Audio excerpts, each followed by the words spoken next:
members of the international community that have chosen to be with us this morning to say it is very important to commemorate, think about, and remember an event of massive, massive, massive international implications that caused devastation in Hiroshima on 6th of August, 1945. Those of us who are here, I believe, are those that believe we do not want another Hiroshima to happen. 3 days after Hiroshima, on the 9th of August 1945, in Nagasaki, even more civilians lost their lives because two states or two governments were at war. As civilians, as people, as part of humanity, we do not believe that it is proper that innocent lives should be lost in the manner that Hiroshima and Nagasaki happened. The University of South Africa is very pleased to be having amongst us two ambassadors in residence, Ambassador Nhlapo and Ambassador Diseko. They are really providing us as the university, and they are a great resource in helping to sharpen our focus as a university on matters of international importance, international relations, diplomacy, and foreign policy. They, therefore, were the ones that said the University of South Africa has an important role to play in focusing our attention as a country on the events of 6 August and 9 August 1945. As a university, we have a program, year-long program, starting 2 months early, what we call the United Nations at 80. As we know, the United Nations was formed in 1945, immediately after the Second World War. And one of the very first resolutions that the United Nations passed was about nuclear weapons. The United Nations was indeed established to ensure international peace and security. And that's why, ladies and gentlemen, we are here this morning to talk about whether or not, if international peace and security is at the core of the establishment of the United Nations, how is the world doing right now as far as international peace and security is concerned? I welcome all of you, and I'm pleased that you are here with us.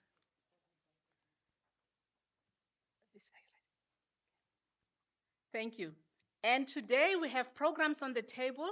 I invite you to read at the back of the program about the Nuclear Non-Proliferation Treaty, so that as the speakers speak today, you are able to make references to it. Importantly, as South Africa, we value our own participation in the space of nuclear weaponry and nuclear war. And the reason for that is this. South Africa is the only country that at one point had a nuclear weapon. South Africa had a nuclear weapons program and was a founding member of the international, I'll remember the EIA, the EIA, was a founding member of the International Atomic Energy Agency. There, I got it. I always stumble on this word, and especially when I think about the abbreviation, I stumble on the words.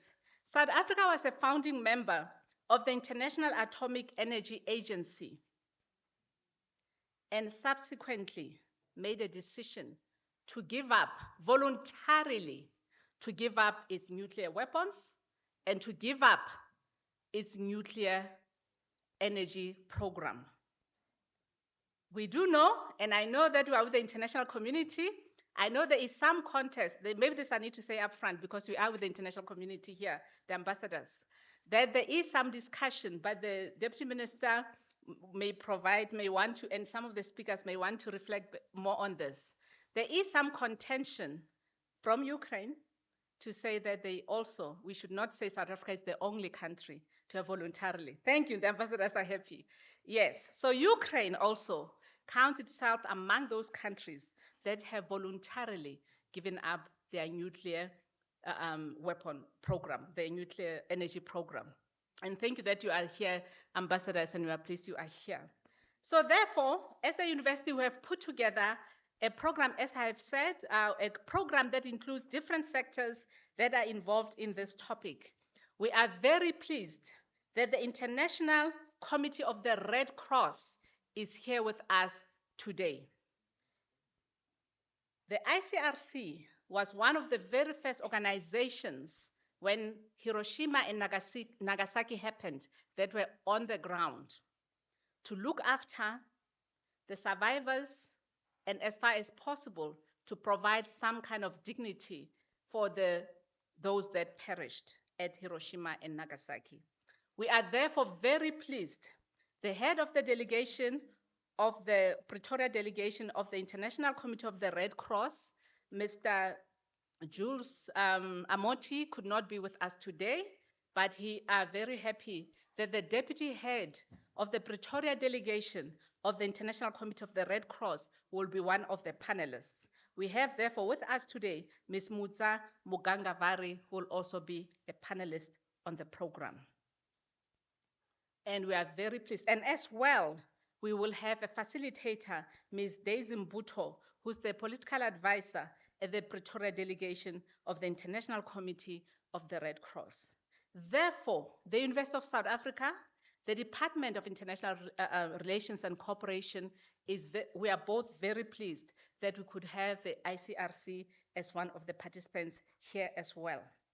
We also have an independent, okay, she'll explain when she speaks. We have Ms. Noxolo Kunene, who's the Senior Manager for Licensing and Safety in the South African Nuclear Energy Cooperation.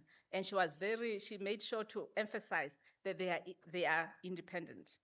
Of course, we have the department here in the person of the Deputy Minister who will deliver us the keynote address. And we also, for the vote of thanks, also have Mr. Laha, who will do that from the Department of International Relations and Cooperation. With not much ado, I would love to invite to the podium our Vice-Chancellor of the University of South Africa, Professor Puleng LenkaBula, to do the welcome remarks. Thank you, VC.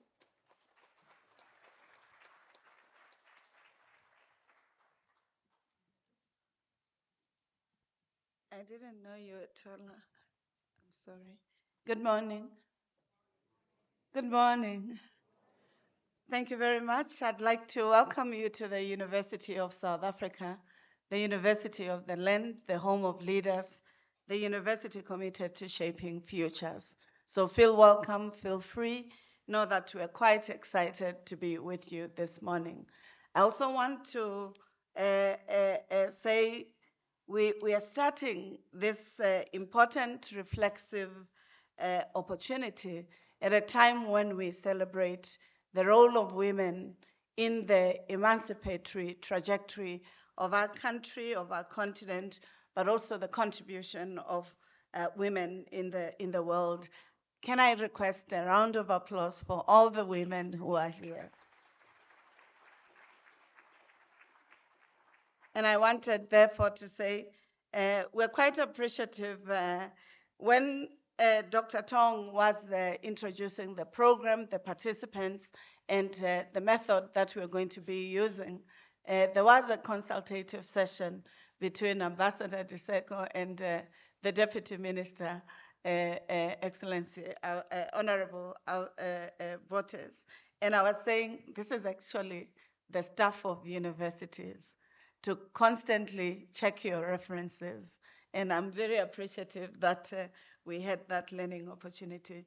Program Director, Dr. Maureen Tong, Director of Special Projects and International Relations in the Office of the Principal and Vice-Chancellor. Thank you very much for already starting to facilitate. Moderator, Professor Ephraim Sibanyoni, and of course, our guest and the keynote, Mr. Alvin, the Deputy Minister of the Department of International Relations and Cooperation, and other members of the department that are in attendance here today. Let's also recognize Mr. Saleh Omar Abdu, the Dean of the Diplomatic Corps, and all ambassadors and Ambassador of the State of Eritrea, and all excellencies, ambassadors, and high commissioners representing various countries in South Africa. Let me extend our appreciation to the presence of the diplomats in residence, a concept that's very innovative for the university sector, where the senior ambassadors, such as Ambassador Welile Nhlapo, the senior political advisor Accord, and Ambassador Nosipo Diseko, who are ambassadors in residence at Unisa. Can I request a round of applause? Let me also recognize members of the University Executive Management. I recognize the Vice Principal responsible for operations and facilities, Mr. Mtebele, and all other deans, executive deans, deputy deans, directors, academicians, and the students of the university represented by the President of the SRC, Mr. N.M. Mabilane. Let me also recognize Mr. Lamini, who's the Secretary General of the SRC, but also a member of Council. Equally important is to recognize Mr. Jules Amoti, Head of the Delegation International Committee of Red Cross, Ms. Sarah Mabiza, Regional Legal Advisor of the Pretoria Delegation of the International Committee of the Red Cross, Ms. Nokolo Kunene, Senior Manager, Licensing Safety at South African Nuclear Energy Corporation, NEXA, and the President of Women in Nuclear South Africa. Representatives from national, provincial, and local government, civil society representations from various communities, representatives from institutions of higher learning, our sister universities, as well as the PSET sector. Professor Dek Kotze, the head of Unisa Department of Political Sciences, who will also be participating in the program. Members of our external stakeholders present, members of Unisa student leadership, members of society who are intent with registering at Unisa to pursue their ongoing learning virtually or in person, friends of the University of South Africa, ladies and gentlemen, good morning. Sanbonan, Dumelang, Absheni, Lochani, Kotzong, Salam alaikum, bonjour. I thought we should have the languages of the appropriated languages of the continent as well. I welcome you to the University of South Africa for the joint event hosted with the Department of International Relations and Cooperation. We're quite privileged that Deputy Minister, Mr. Alvin has agreed to be present with us this morning and to present and be involved in this important event that the University of South Africa and DIRCO are hosting. This is one of several such events we will co-host under the theme of the United Nations at 80. Our strategic collaboration with DIRCO aligns with the importance we attach to being a university that carries the name of our country and that is also deeply rooted in the African thought, philosophy, Pan-Africanism, the commitment to ensuring that Africa's civilizations, knowledge systems, innovations, and sciences contribute to the betterment of our society as they do to the world. We are a university that's also committed to reclaiming Africa's intellectual futures into the next 150 years and beyond. Today's seminar is part of the DiploSpeak. The DiploSpeak is a program that we started in 2021 to garner the intellectual insights of international relations but also to taking advantage of the footprint of the diverse diplomatic communities within our country and in this beautiful city of Tshwane. Diplo Speak series aim at providing platforms for thought-provoking dialogue on complex matters of international relations, foreign policy, diplomacy, including science diplomacy. In May 2025, we ensured that we introduced an innovation that in our sector, the higher education sector, hasn't been experienced yet. What we did was to introduce the Diplomats in Residence program that Unisa has established. And I request, therefore, for you to give Ambassador Diseko and Ambassador Nhlapo a round of applause, because the senior ambassadors, who are leaders and purveyors of international relations, diplomacy, and excellency in how South Africa in the world has been projected to shaping agendas that are humanizing, that are progressive, that enable our society to become one of the best contributors of peace with justice in the world, became the drivers of this important agenda. And we're quite appreciative because they're not only leaders who have helped our country, but they still continue to advise the university, but also our societies on matters of international relations, foreign policy, diplomacy, and science diplomacy. Today's event is both celebratory and somber. We're here to remember the devastation that took place on August 6, 1945, when nuclear bombs were detonated on an unsuspecting civilian population in Hiroshima in Japan. 3 days later, on 9th August 1945, another nuclear bomb was detonated on the civilian population in Nagasaki, also in Japan. It is estimated that about 200,000 lives were lost. The exact number of those who perished may never be known because the radiation exposure continued to kill more people as the years passed. Therefore, accurate figures for victims may never be known. We at Unisa, as South Africa and the world, remember those whose innocent lives were lost as part of that war. May we observe a moment of silence for the lost lives and the survivors of the nuclear bombs at Hiroshima, Nagasaki, and everywhere in the world. Just a moment of silence, please.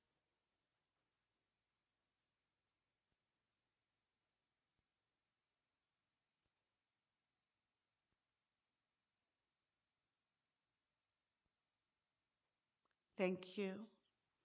The co-hosts, Unisa and DIRCO, are especially pleased to welcome the leadership and staff of International Committee of the Red Cross, the deputy head of the Pretoria delegation of the ICRC Southern Africa, Ms. Mutsa Mutsangaravi, as a panelist and the political advisor, Ms. Daisy Mbutu, will facilitate the question and answer session. The participation of ICRC today is significant because ICRC is also a long-time advocate for the prohibition and total elimination of nuclear weapons after witnessing the humanitarian consequences of nuclear warfare. The ICRC worked in Hiroshima and Nagasaki, caring for the survivors of the nuclear bombs. We are honored that they are here today to share with us about their advocacy work, the hands-on experience of the ICRC in the nuclear disarmament. We will also hear from members of the faith-based organization and their own advocacy work against nuclear warfare. I welcome Mr. Joseph Dube, the founder of the Institute for the Disarmament and Arms Control, who is also active in the activities of South African Council of Churches related to advocacy against the use of nuclear weapons. Our professors at Unisa will provide both legal and political sciences perspective. Professor Dube and Professor Sibanyoni are from the College of Law, while Professor Kotse is from the Department of Political Sciences. A discussion on nuclear energy will always be a contested terrain. I wish to repeat. A discussion on nuclear energy will always be a contested terrain because on the one hand, the challenges of nuclear are very clear. On the other, the needs for energy in a transformational system in countries such as ours become another question that we must interrogate. Hiroshima and Nagasaki stand as morbid testaments of the negative use of nuclear energy that destroyed lives, livelihoods, and the environment. Two cities were literally wiped out, their population decimated, their infrastructures destroyed with radioactive material. It is important to note, however, that nuclear energy can be used as a source for nuclear medicine and for electricity production. It can therefore be used for good of humankind when used with intention not to harm people and the environment.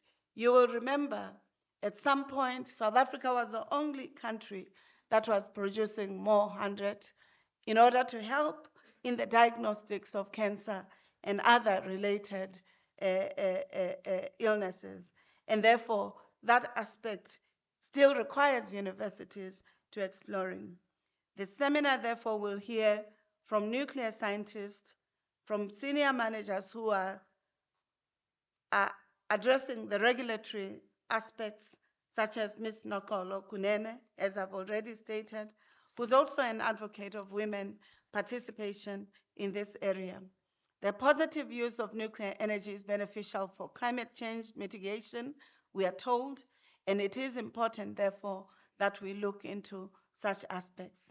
Nuclear energy can generate large amounts of electricity with minimum greenhouse gas emissions, we are told, and therefore it is the obligation of the scientists, policymakers, but also of the advocates to look at some of the positive aspects and how we can also lower the carbon footprint, because the nuclear power plants produce very low levels of carbon dioxide, as the scientists say, not me. This positive use of nuclear energy becomes relevant in the context of South Africa because we are yet to become an energy sufficient country.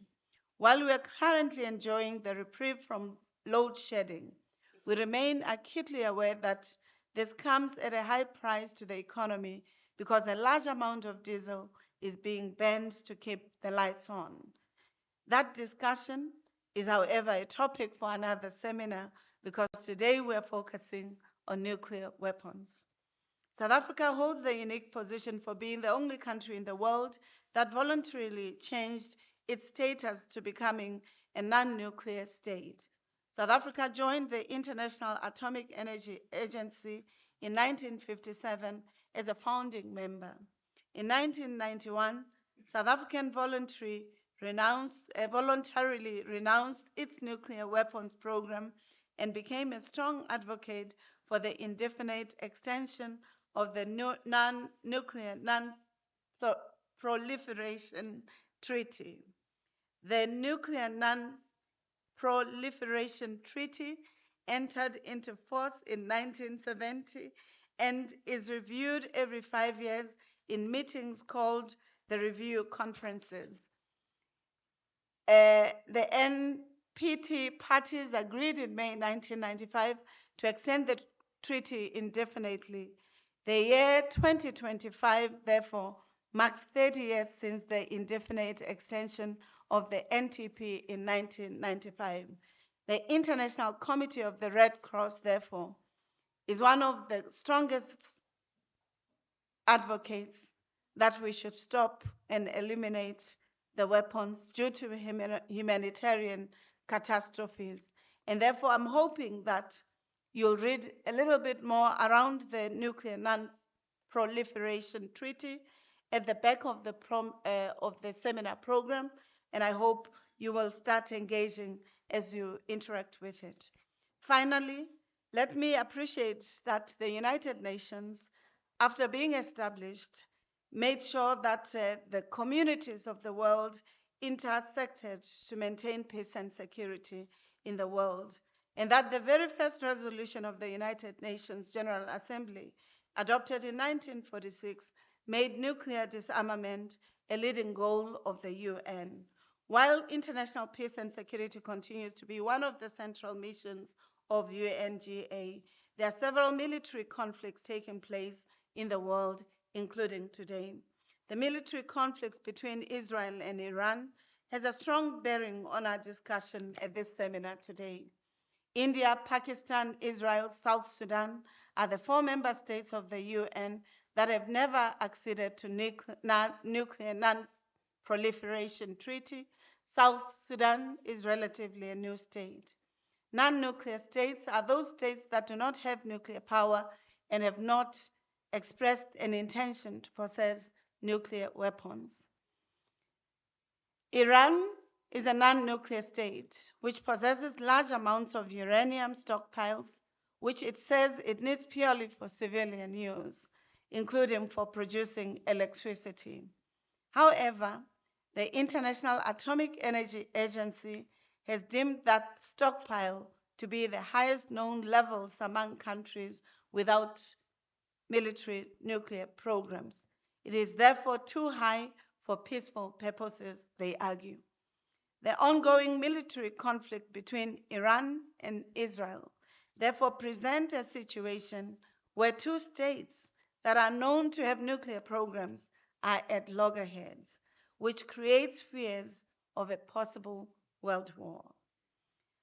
I leave it to Deputy Minister and the panelists to enlighten us more about Article 1 of the UN Charter, the purpose of the UN, how to develop friendly relations amongst nations based on respect, on the principles of equal rights, self-determination of people, and also taking appropriate measures to strengthening universal peace. I hope that as we engage today, the questions that we would need to ask ourselves is whether global peace architecture that the United Nations has established is working in the current shifting geopolitical context, including of tariffs. What then would the world bring? How would we bring peace and security now and in the future? Are there other ways in which we can hold belligerent countries to account for causing devastation and humanitarian crisis? What should be the roles of scholars and thought leaders in this regard? As a university, how do we continue to establish platforms for thought leadership on important matters such as this? We don't need more wars. The world needs peace. There's an expression that the winner in any war is the war itself and not even the countries that benefit from war. I look forward to what I now will be a thought-provoking keynote by the Deputy Minister of DIRCO, Mr. Alvin. I know that the panelists will also bring forth interesting points for discussion from their respective areas of expertise and advocacy. I invite all participants to actively enjoy the questions and answer session for us to learn with and from our keynote and the interlocutors. I hope as a university, as a country, as the Department of International Relations that the Deputy Minister leads with the Minister Lamula will constantly look at partnerships with universities so that we co-construct together the ideas of international peace with justice, the ideas of security, the ideas of creating humanizing philosophies, politics, economies, precisely because a river cuts through rock, not because of its power, but because of its persistence. We hope that our country will constantly be the advocate for peace with justice in the world. Thank you.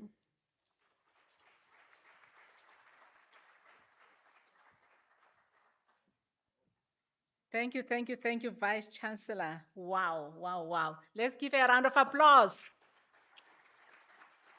She spoke absolutely well, raised all the points that we'd love to engage in this seminar today. We will later have a question and answer session. Please start to prepare your questions from now as the speeches take place.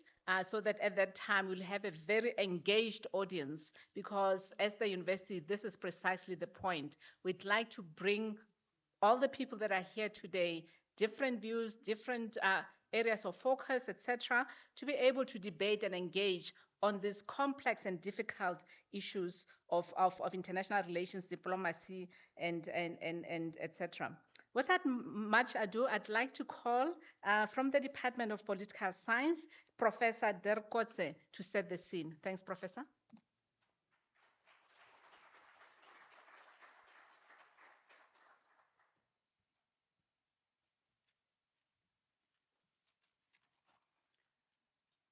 Good morning, ladies and gentlemen. If I will repeat the list of protocol of the VC, then I won't be able to say anything. So I'm going to just continue where she stopped. At the same time, I think what I have to do is not to talk.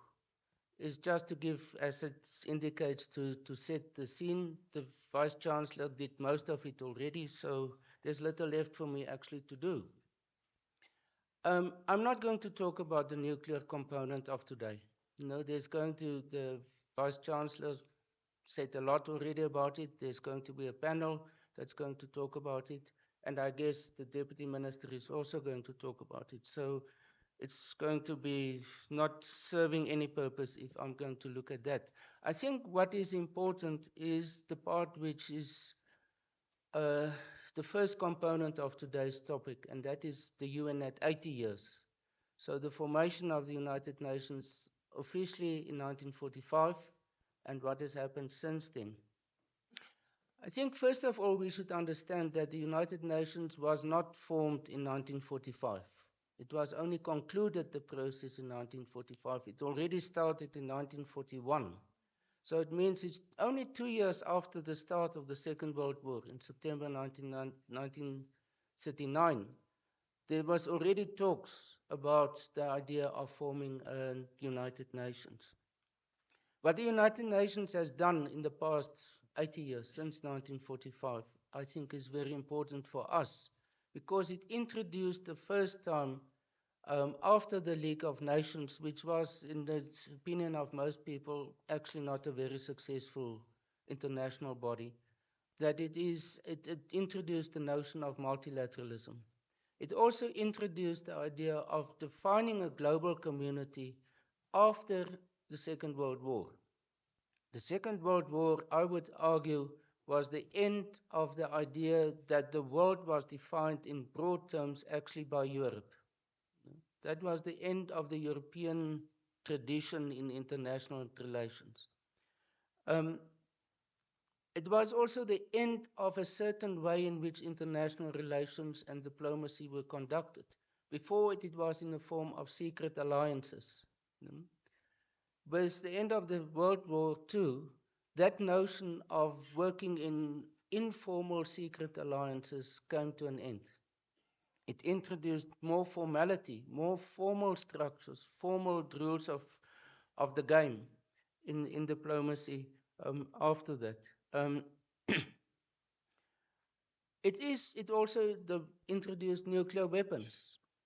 As we have heard now very in detail almost, the role of nuclear weapons at the end of the World War II. In a sense, most people will say that what ended World War II was the attacks on Nagasaki and Hiroshima, nuclear weapons. So although it created this huge destruction, it also stopped huge destruction. That's the irony about what we are talking about. And it introduced the military dominance of the US. Before that, it wasn't the case. Before the end of the Second World War. Well, the Second World War to a large extent did that. But it introduced the Cold War. That's the contradictions which I think one has to take into account. It introduced two fixed bipolar military blocs, the NATO, the North Atlantic Treaty Organization, and the Warsaw Pact. China was not yet a power at that stage, came in only much later. So the bipolar system that was established essentially as a result of the end of the World War II and the beginning of the Cold War, it underscored nuclear mutual deterrence. So the irony, and I think there will be lots of discussions about it, is that yes, there is the threat of nuclear weapons, but it created a period of peace, of world peace, for more than almost 80 years. What we saw is regional and local conflicts, but not widespread conflicts. And because of the nuclear powers, the idea of mutually assured destruction and other doctrines that became associated with nuclear. What it also introduced is not only the two military blocs and the Cold War associated with it, but a third bloc that emerged in the form of the non-aligned movement. Some would call it the Third World, some will call it the process of decolonization. India became independent in 1947. That really started everything. Thereafter, the Bandung Conference in 1955, incidentally it overlapped with the Freedom Charter, also 1955. The independence of Sudan, 1956, independence of Ghana, 1957, and then the whole independence movement that followed. So that was, in a sense, the consequences of the formation of the United Nations and the end of the World War II, and the redefining of the global dynamics also. So then in the 1960s, the Cold War really deepened. And those dynamics of the Cold War became superimposed on the independence movement in Africa in general, from the 1960s onwards. Now, the UN focused, I would argue, for the purpose of my sort of setting the scene, in two areas very much. The first one is conflict prevention, peacekeeping, peace building, everything that the United Nations Charter is, in a sense, setting and promoting. And then secondly, which does not always receive, I would argue, sufficient credit and attention, is international sectorial cooperation. And there are 15 agencies of the UN that I would say actually provides or does the good work of the UN. The type of work that in some cases we see many of these agencies are actually here in South Africa. In terms of conflict prevention and peacekeeping, some of the earliest initiatives were already in the 1960s in the Congo, what is today the DRC, Cyprus. Even today, there's the peacekeeping forces of then are still in Cyprus today. It's the oldest peacekeeping force in the world. But at the same time, the main thrust of the United Nations of peacekeeping and promoting of peace, I would say to a large extent, has not been overall successful. And what's the main reason for it? The Permanent Five's veto power. That is what one can reduce it to. And it failed to deal especially with wars in which one or more of those Permanent Five are involved or were involved. That includes the Vietnam War, the Afghanistan, both when the Soviet Union went 1979 into it, as well as the US later. Iraq, Ukraine now, Syria, all of those are examples of that. Gaza the same. In terms of peacekeeping, something which is not very prominent is that part of the reforms of the United Nations in 2005, 2006 was the establishment of the Peace Building Commission. So it had huge opportunities to make an impact, but it unfortunately didn't do much. It focused on Burundi, and then in the African Union context with doing the same thing, post-conflict reconstruction and development, also in the Sudan. But Sudan, we all know where it is at the moment. So it's not giving that type of of infrastructure and foundation that's necessary to build peace on a global scale. Now, when we look at the agencies, just listen to the following. I'm not going to mention all of them, but these are all UN agencies. UNESCO, in the case of economic, science, and other forms of activities. The World Health Organization, the International Labour Organization, the IMF, the World Bank Group, the Food and Agricultural Organization, the International Civil Aviation Organization, the International Maritime Organization, the World Intellectual Property Organization. Now later, the World Trade Organization came, although it's not really part of the United Nations, and then also the International Criminal Court of Justice is part of the UN group, but not the International Criminal Court. So what are the successes from a South African point of view of our perspective? Two very important events happened in South Africa about 20 years ago. The first one was the World Congress Against Racism in 2001 in Durban, which was a very important event in order to put racism and other forms of intolerances on the international global agenda. And secondly was the World Summit on Sustainable Development in 2002, just a year afterwards. And that led or was linked to what developed into the Sustainable Development Goals that we have at the moment. So South Africa played a very important role in the area of development and developing a sort of a global agenda and promotion for development. And then obviously, and I think ambassadors, will talk a lot or can talk a lot about it, is South Africa's involvement in the Paris Climate Agreement. And our role on COP17 in Durban 2011 and several other initiatives. So I think these are some of the successes. And to conclude, where are some of the problem areas for the UN? Reforming the UN, first point. It's the issue about the United Nations Security Council is sort of the #1 position. But already during the time of the Secretary General Kofi Annan, especially in 2005 and 2006, some reforms were introduced. For example, this Peace Building Commission, also the Human Rights Commission that was upgraded to a council, and several other aspects. But reforms, in essence, are what South Africa is calling for, the African Union is calling for, and many other countries is calling for. The other problematic area, failure, is how to deal with wars, especially now Ukraine and Gaza. We all know about it. I don't have to talk about that.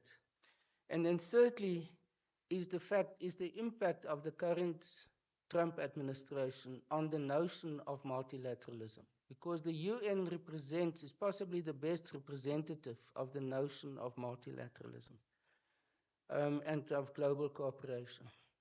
The US withdrew now from the World Health Organization, the UN's higher Human Rights Commission, UNESCO, as well as of the Paris Climate Agreement. So it puts the notion of multilateralism, and especially the way in which it is defined and managed by the United Nations, under pressure.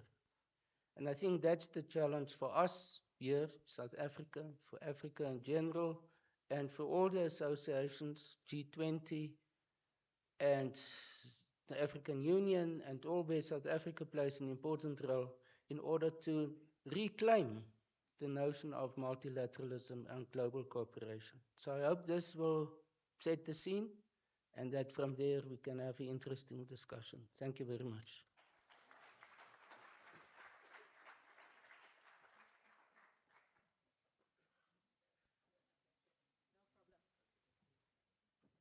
Thank you so much, Prof. Let's give him another round of applause.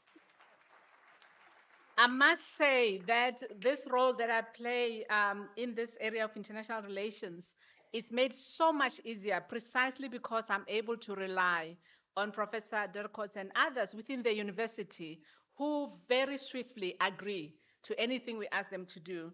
I can assure you, Prof accepted this role at a very short notice, but as we have heard, he brought with him quite a lot of important points that are really setting the scene as we have asked him to do today. With not much ado, we'd like to move to the keynote address. And I see that the Deputy Minister is very keen and is already coming to the stage.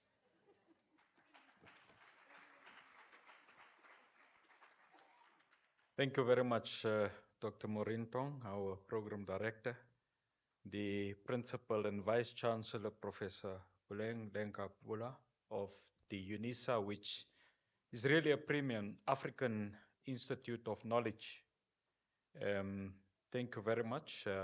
I wish to also acknowledge the moderator and our esteemed panelists that will be able really to ensure that we leave this gathering more endowed with knowledge and appreciation of our common responsibility and roles to construct a better Africa and a world. I wish to acknowledge the Ambassador of the State of Eritrea, also the Dean of the Diplomatic Corps, Ambassador Omar Abdu. Thank you very much for gracing us here today. And thank you very much to our heads of missions resident in South Africa that I see here, particular ambassadors and high commissioners present. The recipient of the Oliver Tambo Ubuntu Award for Diplomacy, Ambassador Nslapo, which is also the Unisa Ambassador in Residence. Ambassador DIRCO, formerly Ambassador at Large at the Department of International Relations and Cooperation, now Ambassador of Unisa in Residence.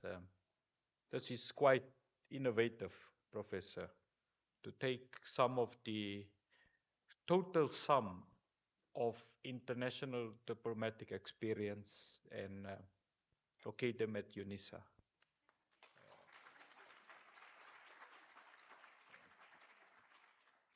And it should be accolades for the fact that women in academia has always proven to have a particular pedigree of foresight, which ordinarily have not been found elsewhere. So this type of quite innovative decision making, I suppose in the near future you will see it being multiplied elsewhere in South Africa, because if I was a Vice-Chancellor, surely I'll follow into your footsteps. Intelligentsia of both Unisa and elsewhere, and international IR students and scholars being present here. I wish to acknowledge members of the South African Foreign Service, represented by the lead delegation, Mr. Lahir, from Global Governance and Multilateralism. I wish to acknowledge the student body, in particular the Deputy Secretary General of the National Student Representative Council, Ms. Mochawi. Ladies and gentlemen, Nelson Mandela in 1998, on the occasion of the 53rd convening of UNGA in New York, in the US, stated the following, and I quote, "In reality, there is no rational answer that can be advanced to explain in a satisfactory manner what in the end is the consequence of Cold War inertia and an attachment to the use of the threat of brute force to assert the primacy of some states over others," unquote. On this day, ladies and gentlemen, 80 years ago, the world bared witness to its darkest scientific achievement, the atomic bomb of Hiroshima. And exactly 72 hours later, Nagasaki was also bombed. Those blasts did not merely destroy cities, it ruptured the consciousness of humanity. Today, on the occasion of the 80th anniversary of the Hiroshima bombing, And also as we celebrate the 80 years of the foundation of the UN, we are called, ladies and gentlemen, to not just remember but also to act and to deeply reflect on the progress made in the progressive realization of the global nuclear non-proliferation and disarmament legislative and policy architecture. Equally so, we should also confront the challenges, the accompanying weaknesses, and threats that continue to define the nuclear disarmament regime. Therefore, this particular seminar, jointly hosted by Unisa and DIRCO, should not merely be to engage on ideological and academic clarity, ladies and gentlemen, but we should also use this as an opportunity to interrogate the powers at play. We are assembled in the presence of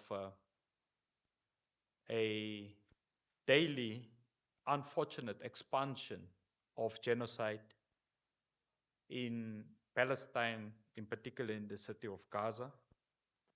And we are bearing witness, ladies and gentlemen, of wars and conflicts raging in Ukraine, Sudan, and Syria, amongst others. It is my submission that it feels, ladies and gentlemen, at times that the silence of global governance is actually louder than the cries of the victims itself. In these conflicts, the architecture of peace built after World War II seems to be increasingly fragile and seems actually to be fracturing.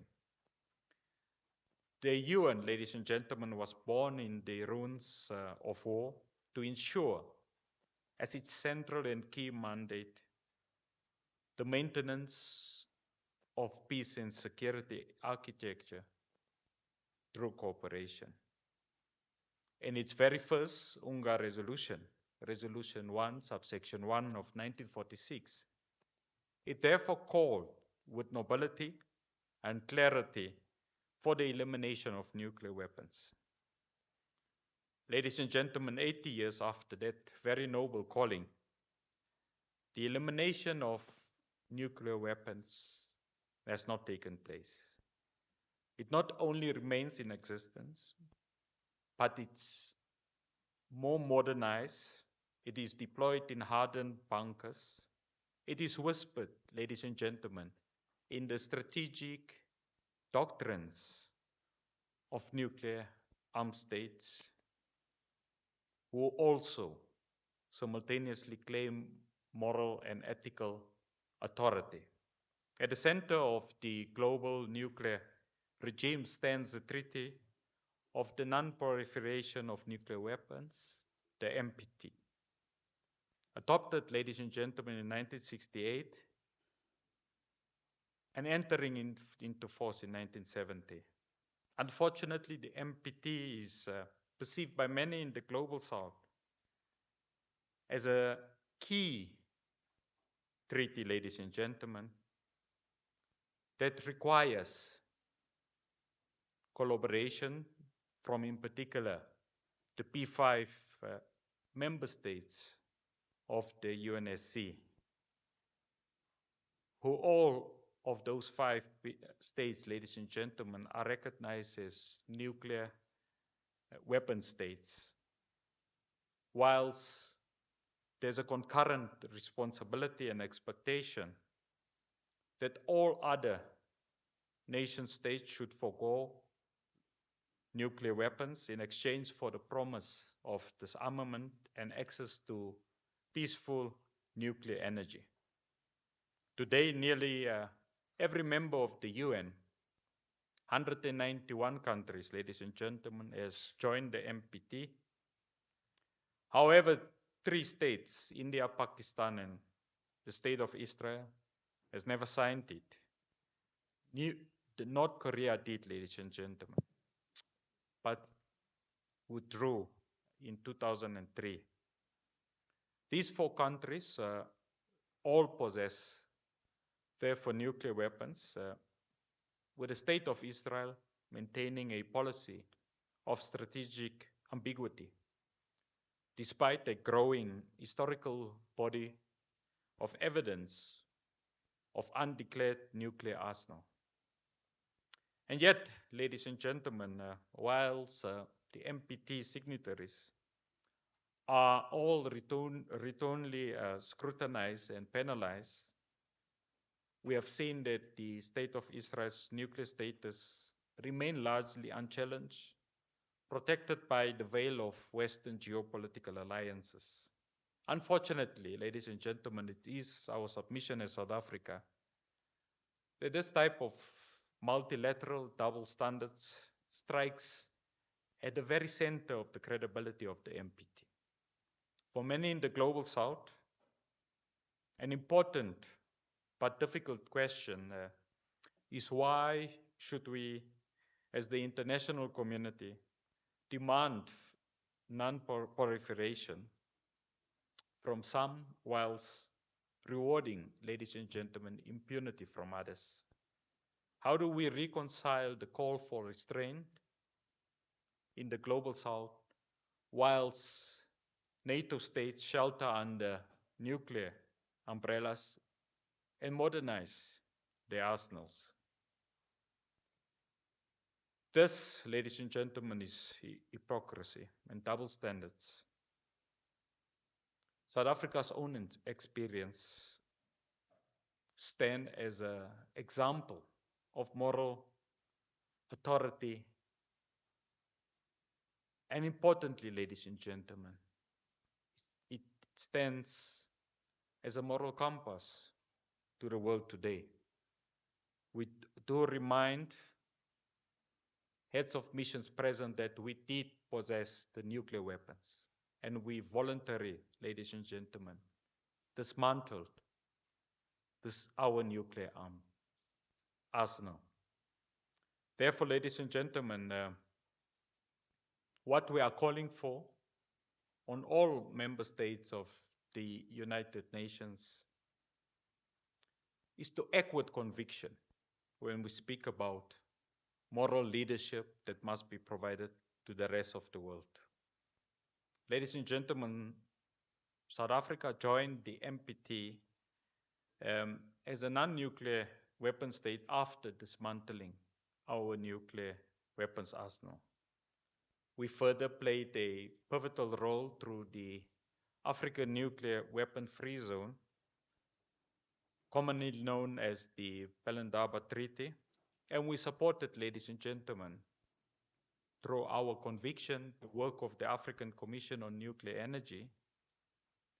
And I should remind everyone that we were amongst the first 50 states to sign and ratify the Treaty on the Prohibition of Nuclear Weapons, the TPNW, which entered into force, ladies and gentlemen, in January 2021.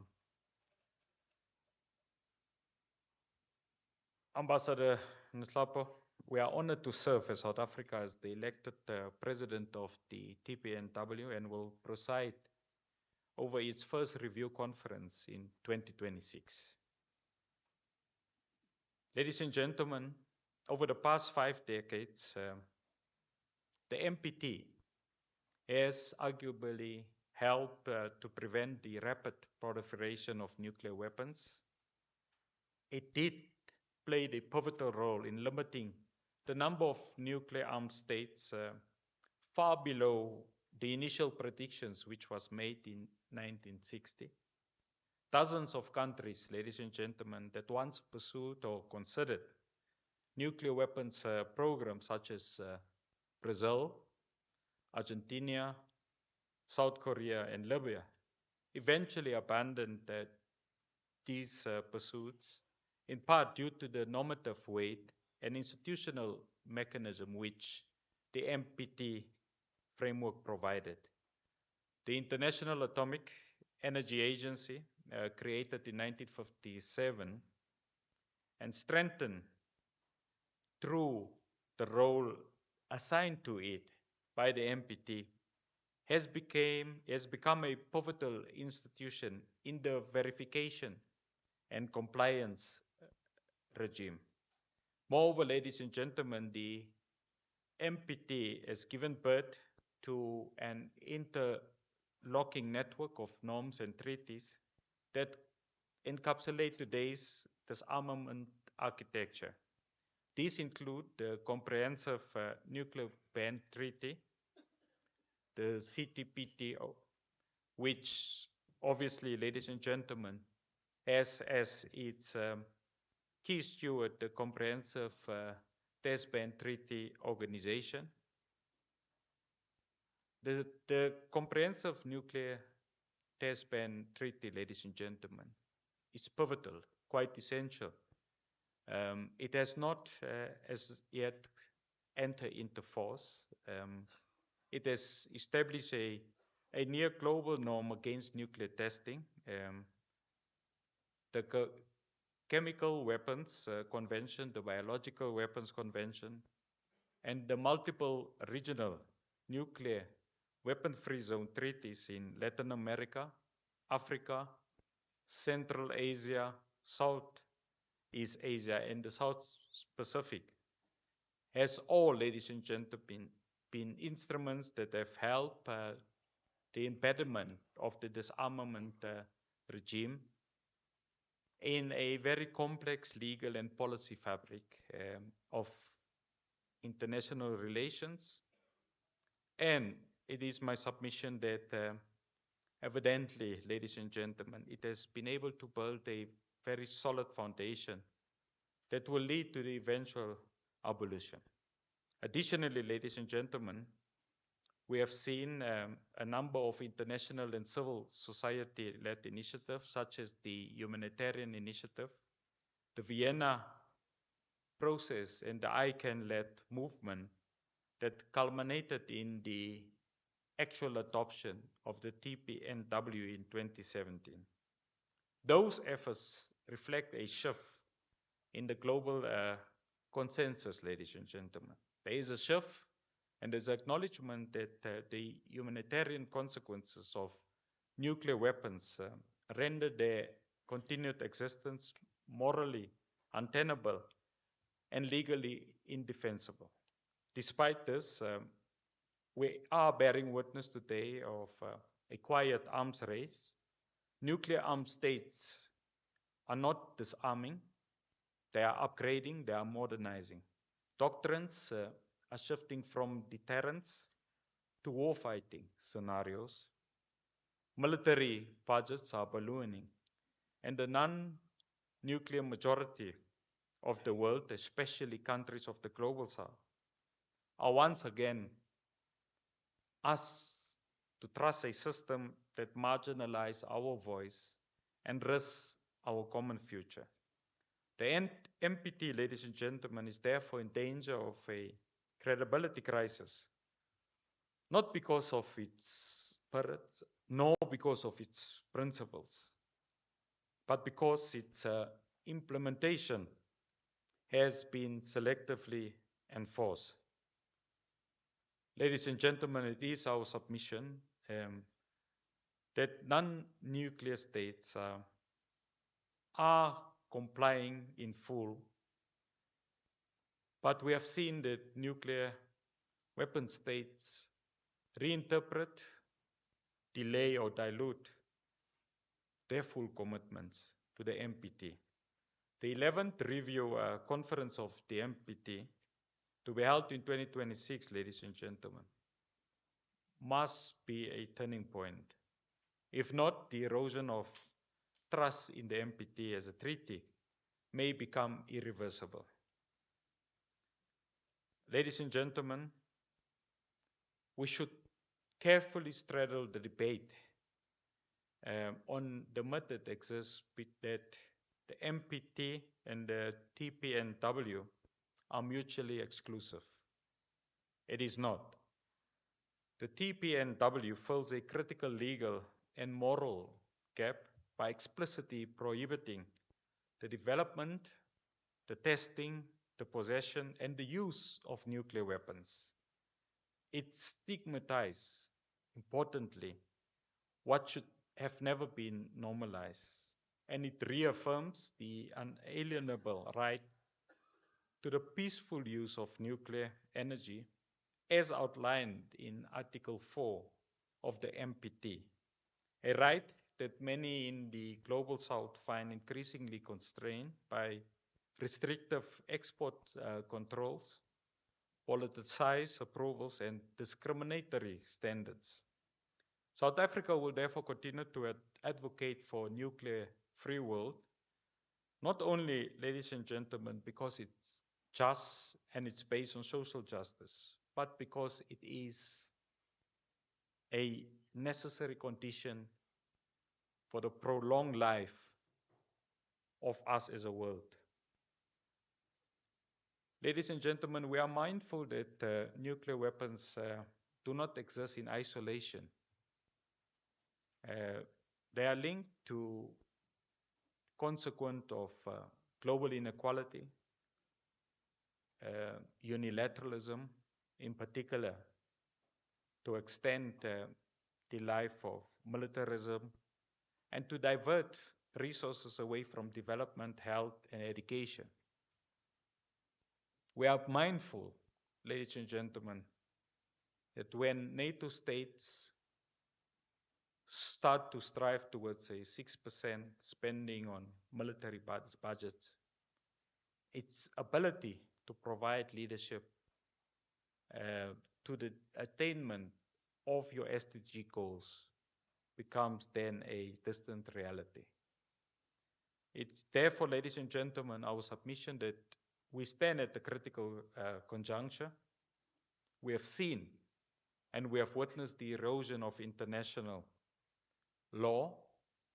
We have seen the increase and enhanced nuclear posturing, strategic escalation in the Indo-Pacific, and the complete disregard for ordinary human life, including women and children, in Palestine. At the same time, ladies and gentlemen, Africa has increasingly been bearing witness and experiencing the heartache of wars and conflicts, which often, ladies and gentlemen, are fueled by both state and non-state actors with a particular foreign interest. We therefore cannot continue as South Africa to remain silent.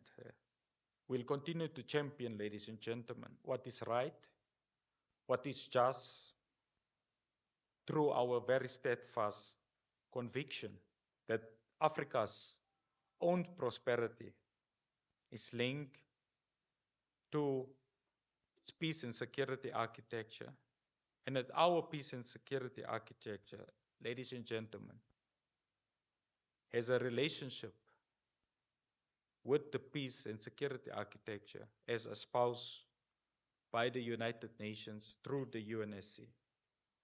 We therefore use this as an opportunity, ladies and gentlemen, to call on our partners within the international community to continue to champion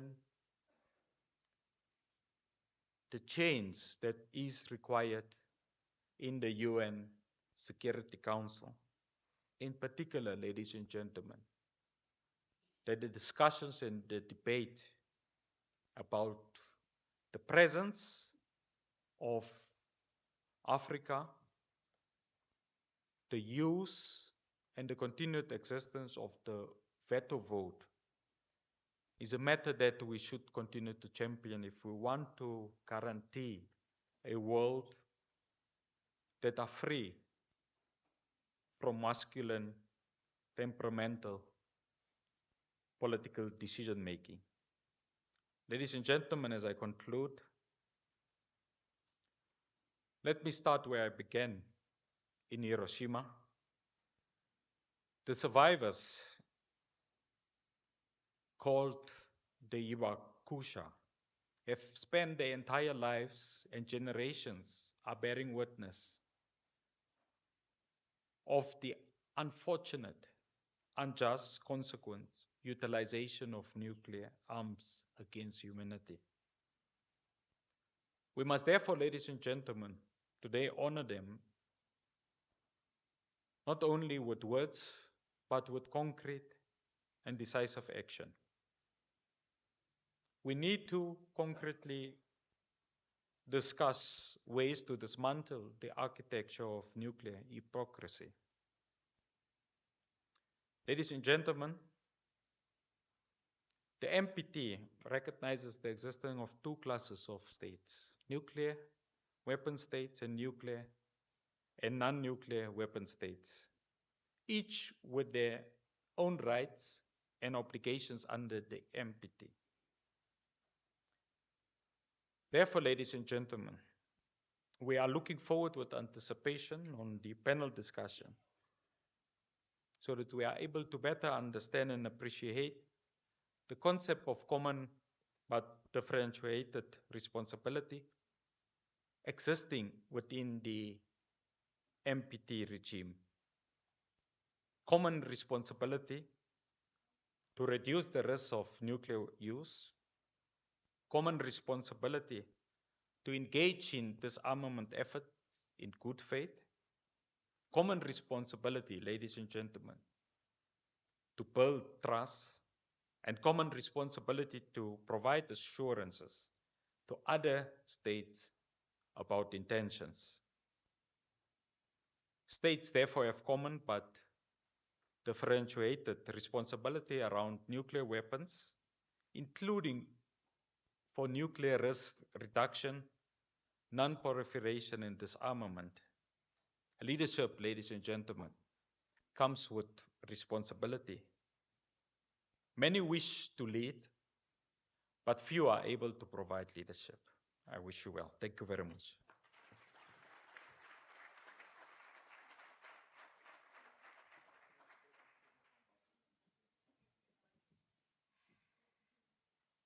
Thank you,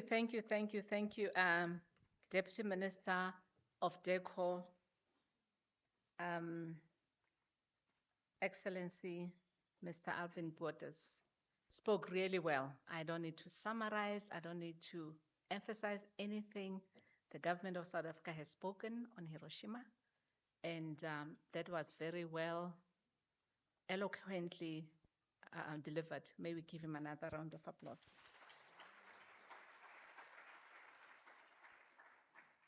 As we mentally digest all this information, details, etc., that we have received since this morning, I would love for us to bring in our male vocalist to serenade us. They are called Beyond Vocal, and they will be here.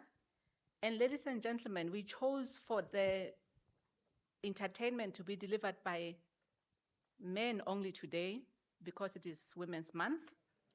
So, so all the women in the room, we are indulging you for Women's Month. Please enjoy yourselves. I don't want to say anything. I want you to hear them before I say anything about them. Thank you. Please. 1, 2, 1, 2, 1, 1, 2. Good morning, everyone. Honorable Deputy Minister,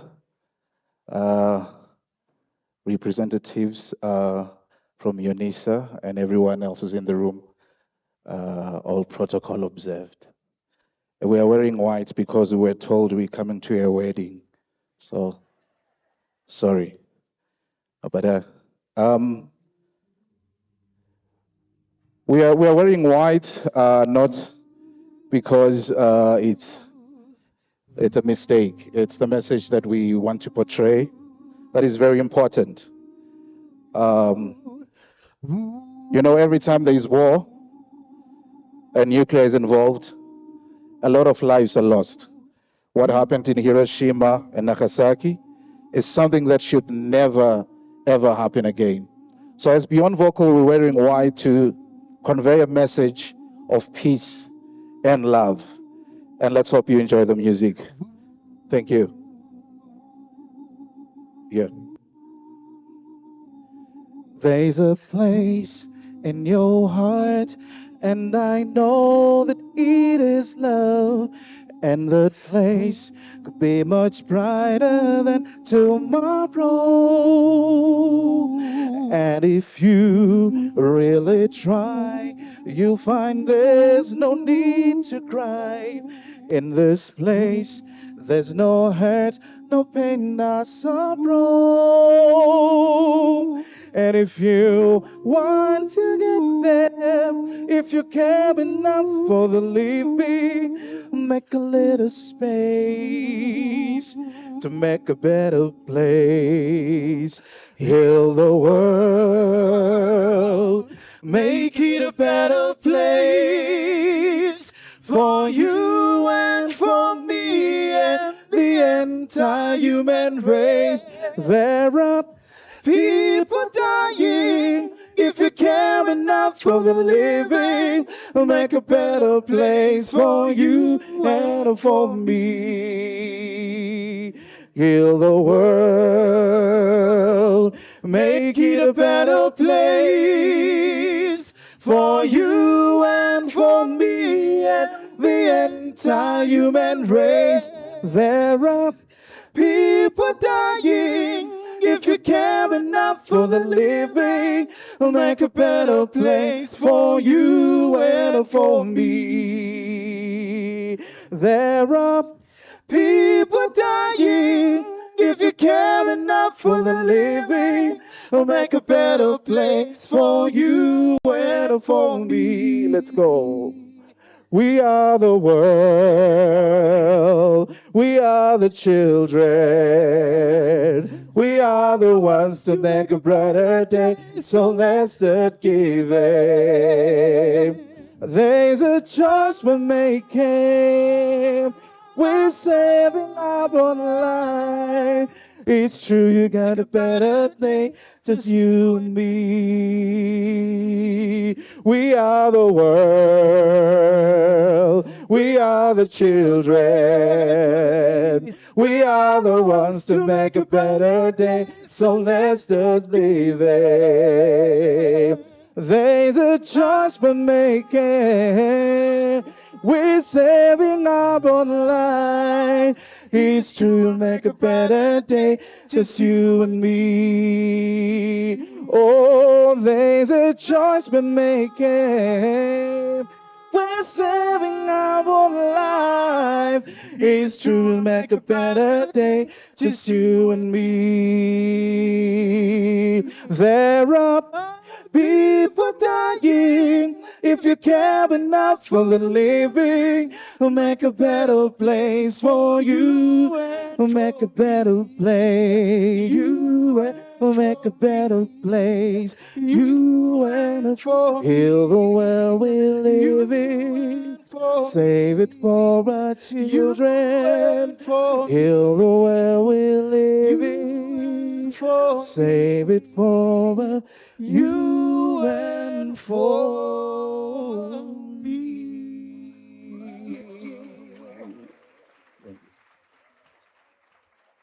Thank you so much. Thank you, angels. The angels are here in white, have just serenaded us, and of course, their message is the message of peace. As we change the setup to bring forth the panelists, let me thank our leaders that have been sitting at the front, the Vice-Chancellor, the Deputy Minister, and our two ambassadors. And let's thank them. As we now change gear and bring to the podium the panel discussion, as the panelists are moving to the front to take their place. I meant to announce earlier as well that we have a very strong delegation in the room from the Women in Nuclear South Africa. Please raise your hands. Hello. They are here. Thank you for being present and for honoring the invitation to be here and for accompanying the president of WINSA to be here today. The panel discussion will be led by Professor Sipanyoni. He'll moderate it.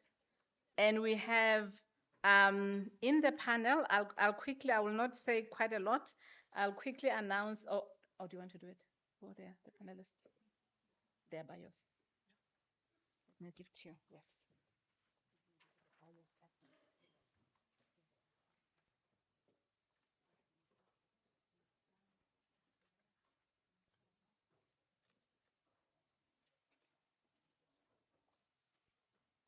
Thank you so much. So I would love now to hand over to our Professor Sibanyoni at Unisa from the College of Law, who will then moderate the panel discussion. Thank you.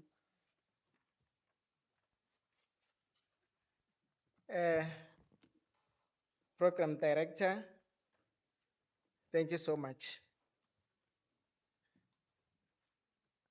Madam Principal, how I wish I can say etc., etc., and sit down.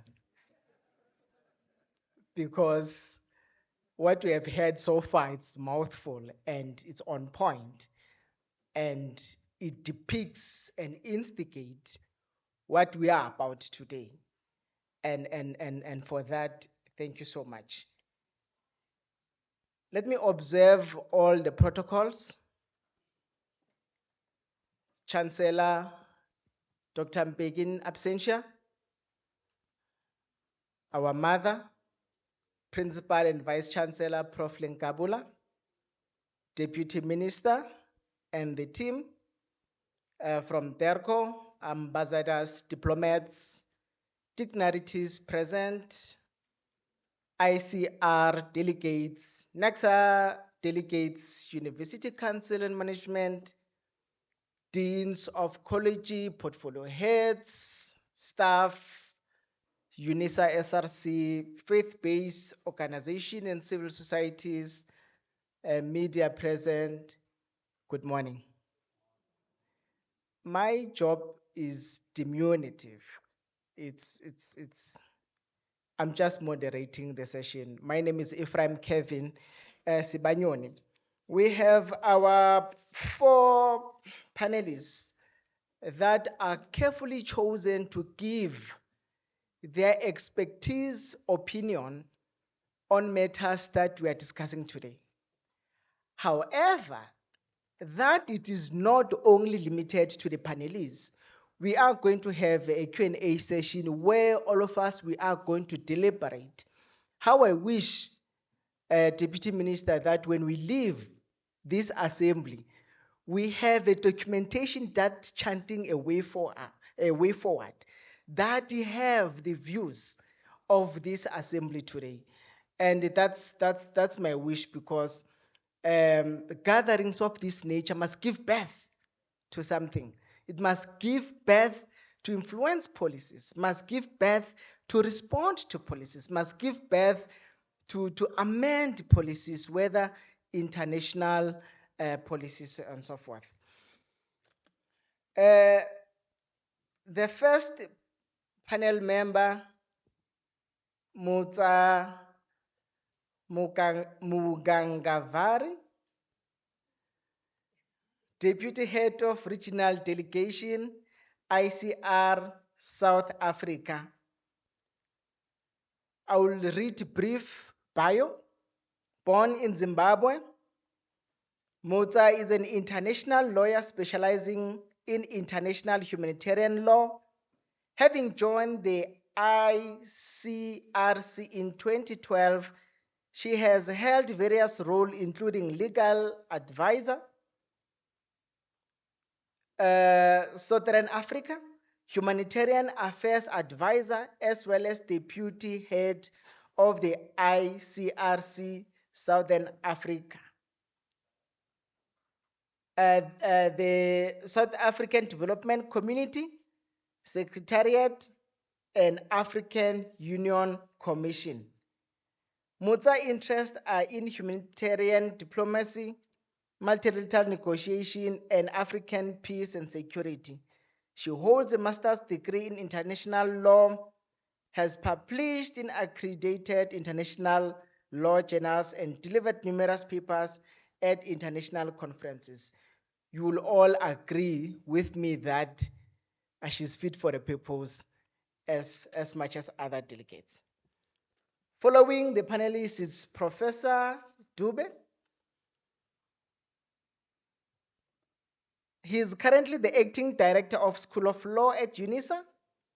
He holds a doctorate in international law, whose core focus was universal jurisdiction under international criminal law. He also holds a Master of Business Leadership from the Unisa Graduate School of Business Leadership and is a qualified pilot. I repeat, a qualified pilot. He is a convener of the Aviation Law Working Group within the School of Law. Professor Dube combines his legal, academic, and aviation expertise to contribute to South African and African knowledge production economy. He thus doubles up as a mentor, a speaker, author, and of course an academician.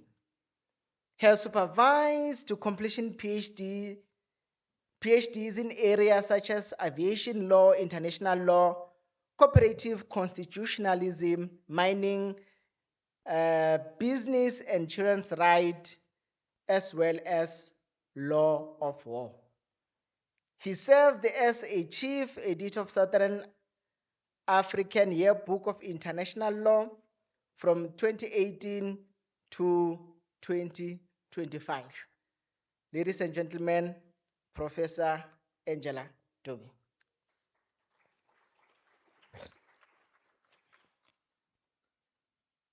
Ms. Noxolo Kunene, another panel member. She's a senior manager in regulatory compliance at NECSA. With over 20-year experience in the energy sector in highly regulated environments, she has occupied various roles at Goberg Nuclear Power Plant, at the South African Nuclear Energy Corporation, that is NECSA. In her current capacity at NECSA, she's championing strategic projects such as small modular reactors and the nuclear fuel cycle. Her greatest passion is learning and sharing expertise for a betterment of individuals and organizations. This quality enables her to be effective in business improvement and compliance professional. Ladies and gentlemen, I give you Noxolo Kunene. Round of applause. Now, the rules of the engagement for the panel is that I will give them 5 minutes or lesser, not more than that, to give us their open arguments or opening statement pertaining to the topic of today. Of course, United Nations at 80, the post-World War II peace architecture, and the Nuclear Non-Proliferation Treaty.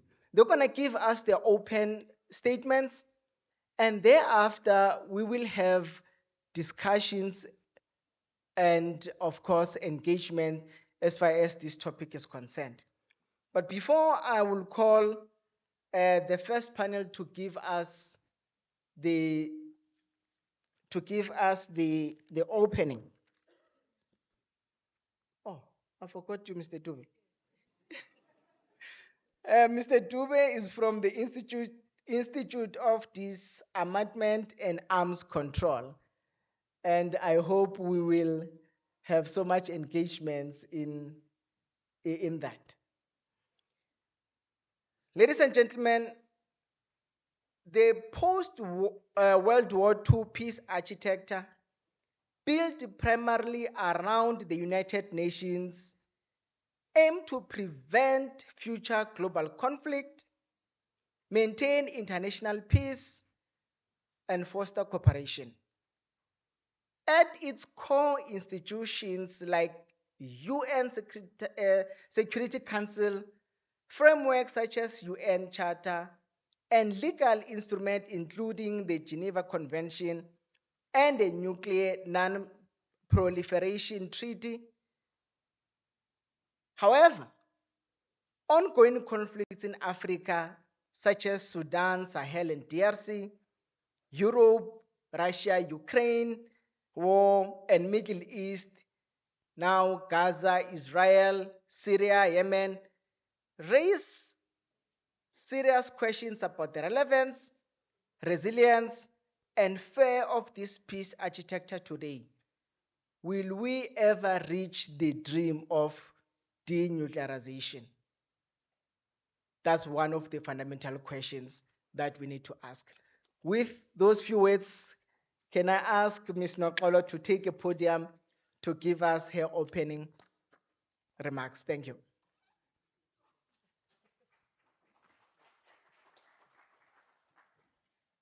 Okay. Yeah, there's always a challenge with me. There we go. Right, thank you, Professor Spagnoni, my fellow panelists, esteemed guests, all protocol observed. As a nuclear professional, as indicated, that I've been in this field very long, we obviously advocate for peaceful use of nuclear technology.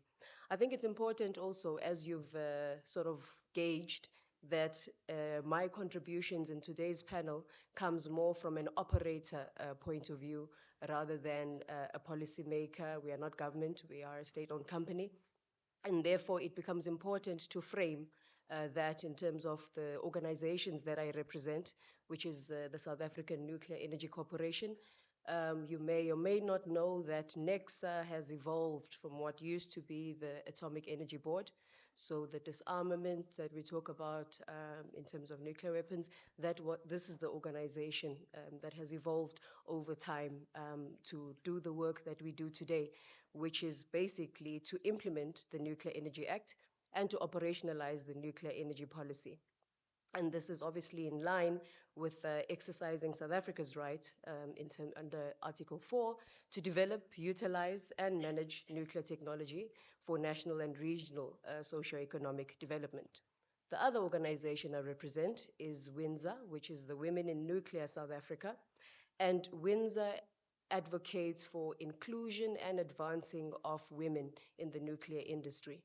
We've come a long way. Before we used to fight for bathrooms, but now we see many women that I can quote as the discussions proceed that have made meaningful contributions in the industry. Thank you. I think it's important to say, as I indicated, that as a nuclear professional who's worked in this, and we support the nuclear applications, and we are aligned to the likes of the Hiba Kushas, as DM has indicated, for the peaceful use of nuclear. Nuclear is a very versatile and very important resource and technology. In terms of energy, medical diagnosis and treating, agriculture, and many others, as was indicated by Prof. Puleng, sorry. Radioisotopes are a foundation of much of these applications, and NECSA has made a business. I think our revenue currently runs at about 1.3 billion in radioisotope or the radiopharmaceuticals industry, which we are one of the top players in the world in terms of that production. So I represent women, hundreds of women in the nuclear industry who take pride in the strides that have been made to keep nuclear safe, secure, and beneficial and peaceful. And in fact, like I said, I'm an operational person, I'm a very technical person. Safety by design is something that the industry prides itself on when you start talking about nuclear weapons and the topic of today. We pride ourselves on the industry's importance of keeping nuclear safe. The devastation of Hiroshima and Nagasaki must never be repeated again. And Atoms for Peace, as first coined by President Eisenhower, is something that we are very much aligned to.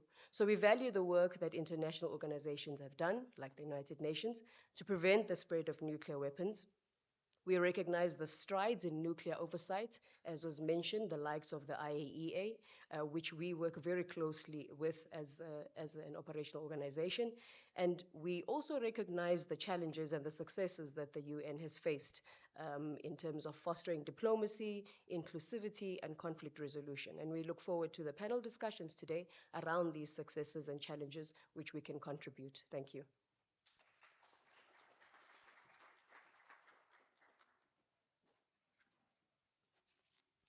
Thank you so much, Ms. Nokolo.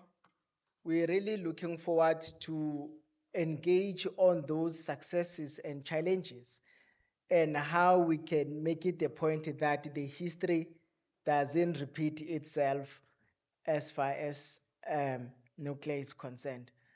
Prof. Dube, the podium is yours. Thank you. Thank you so much, Professor Spanioni. You said 5 minutes, I'll try and stick to that. The three pillars of the NTP, non-proliferation, disarmament, and peaceful uses, are what we center our thoughts around today. When the treaty was formulated so many years ago, these were the key things around which we built our interactions between the states which are called nuclear states, nuclear weapon states, and those which are called non-nuclear weapon states. But what that did was to create a dual approach to how we handle nuclear weapons as a globe. Those that had nuclear weapons, who continue to hold on to them today, created a particular regime for themselves. And then for the other states who were potential nuclear weapon states, they created a different regime. The two regimes don't necessarily do to the right hand what they do to the left hand. That is why we have the problems that we do today. Deterrence was at the center of the regime that was set up. The thought was at the moment, as long as these three, US, UK, and US had their weapons, it would deter others from trying to take us back to the Hiroshima and Nagasaki saga. It also deter others from trying to develop their weapons to become like the three states that had nuclear weapons in the past. Enter the Cold War. It was clear that those who were aligning with either center of power were going to develop their nuclear weapons, supported by those who were pioneers, either from the West or from the East. So that needed to be reined in. The NTP, over 191 states have ratified them, have ratified that particular treaty. Now, the questions that you must ask yourself in this context is, in international law, we talk about norms which are called norms of use cogents. In other words, peremptory norms from which derogation is not allowed. If more than 191 states have ratified the sentiments or the provisions of the NTP, of the nuclear non-nuclear proliferation treaty, why are we still talking today as if the decision or the expectation to disarm, the expectation to not pursue proliferation is not part of customary international law? Those are the conversations we need to ask as scholars of international law. Are we sleeping on new norms that have been created that we should be relying upon to put pressure on the big five that are monopolizing the space right now and that are taking the world to a space where the world does not want to go to? The most critical reflection should be that we need to be alive to decolonial approaches to how we handle this. This is not the 1940s. Let us not approach nuclear regulation as we did at the beginning of the creation of the United Nations. Back then, most of our nations were not even states properly so-called under international law. They were colonies. Somebody spoke on our behalf. Today, we are states, we are sovereign, we are equal. What are we saying to the international community? Why are we not holding accountable those who have been holding us at ransom for over 50 years, for over 80 years as it were? When are we going to reform the architecture of the United Nations? We often present South Africa or accept South Africa as it is presented, as a clear example of diplomacy in the late 80s and early 90s, where we've voluntarily dismantled and abandoned our nuclear developments. But was it really diplomacy? Or was it the West and the North, the global North, a Eurocentric setup saying we cannot have Turkeys inheriting nuclear weapons? Was it really diplomacy, or was it the West saying so and so can have nuclear weapons, but these Turkeys can never have nuclear weapons? Why are we embracing and chewing what we're being given instead of tackling it head on under a decolonial lens? That is where I peg my talk today. Thank you.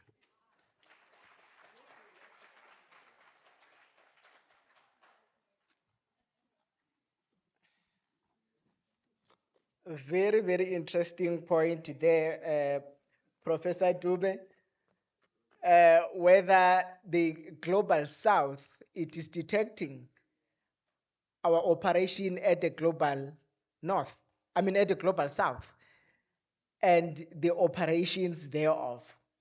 Whether someone said, you can't have this, it's only us who need to have this, and for our own usage. And when the World War III breaks, I don't know where we'll run to, for as long as we do not have the nukes. Me, can you come and give us your open remarks? Thank you.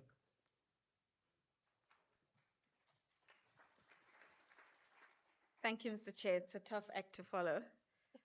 But on behalf of the ICRC, I think it is fitting for me to start my intervention, Mr. Chair, with recalling the first-hand account of what the ICRC doctor at the time, Dr. Marcel Junot, saw on the ground when he arrived after the detonation of the bomb in Hiroshima. He has written an account of, well, an account was written of what was apparently his words soon after the event. And he says, the scene was appalling beyond description.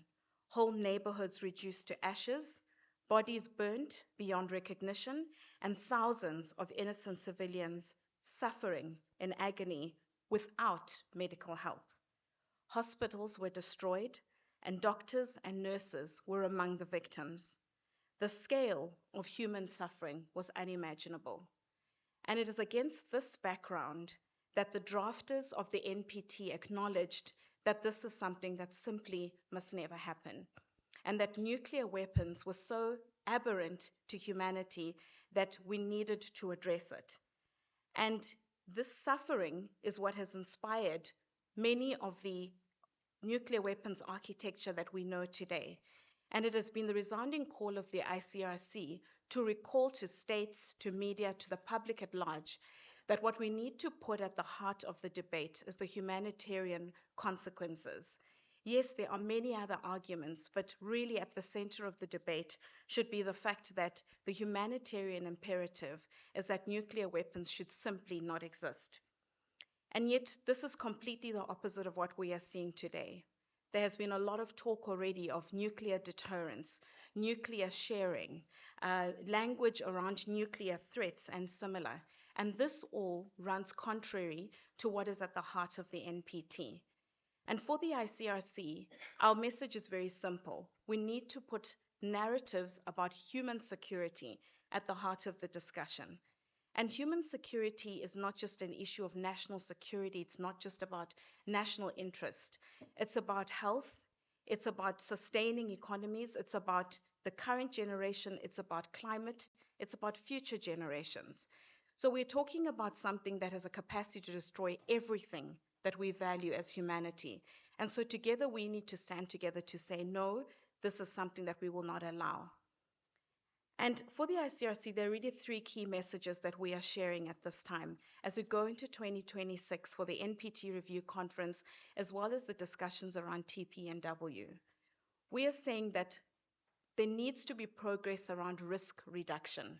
And risk reduction cannot take place, number one, if there isn't a taboo around nuclear threats. The language around nuclear threats has got to stop. And we need to not accept the language that we are hearing today. Number two, we need to ensure that the humanitarian imperative is at the center of all our discussions. There are many scientific progressions that we can talk about, Mr. Chair, that are taking place that prove why it is that nuclear weapons are so aberrant. And it would be very interesting to discuss some of the innovations coming out of the UN as well on the scientific evidence around the use of nuclear weapons.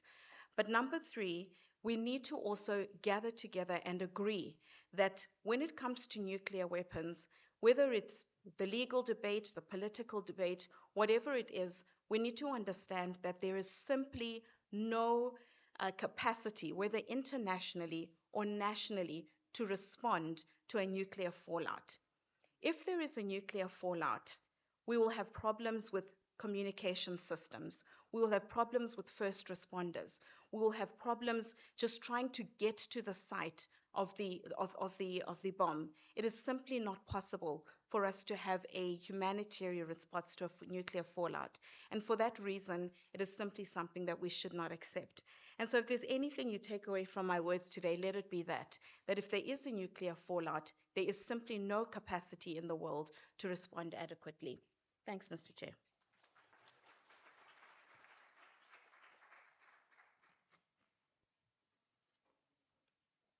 Something to look forward to unpack.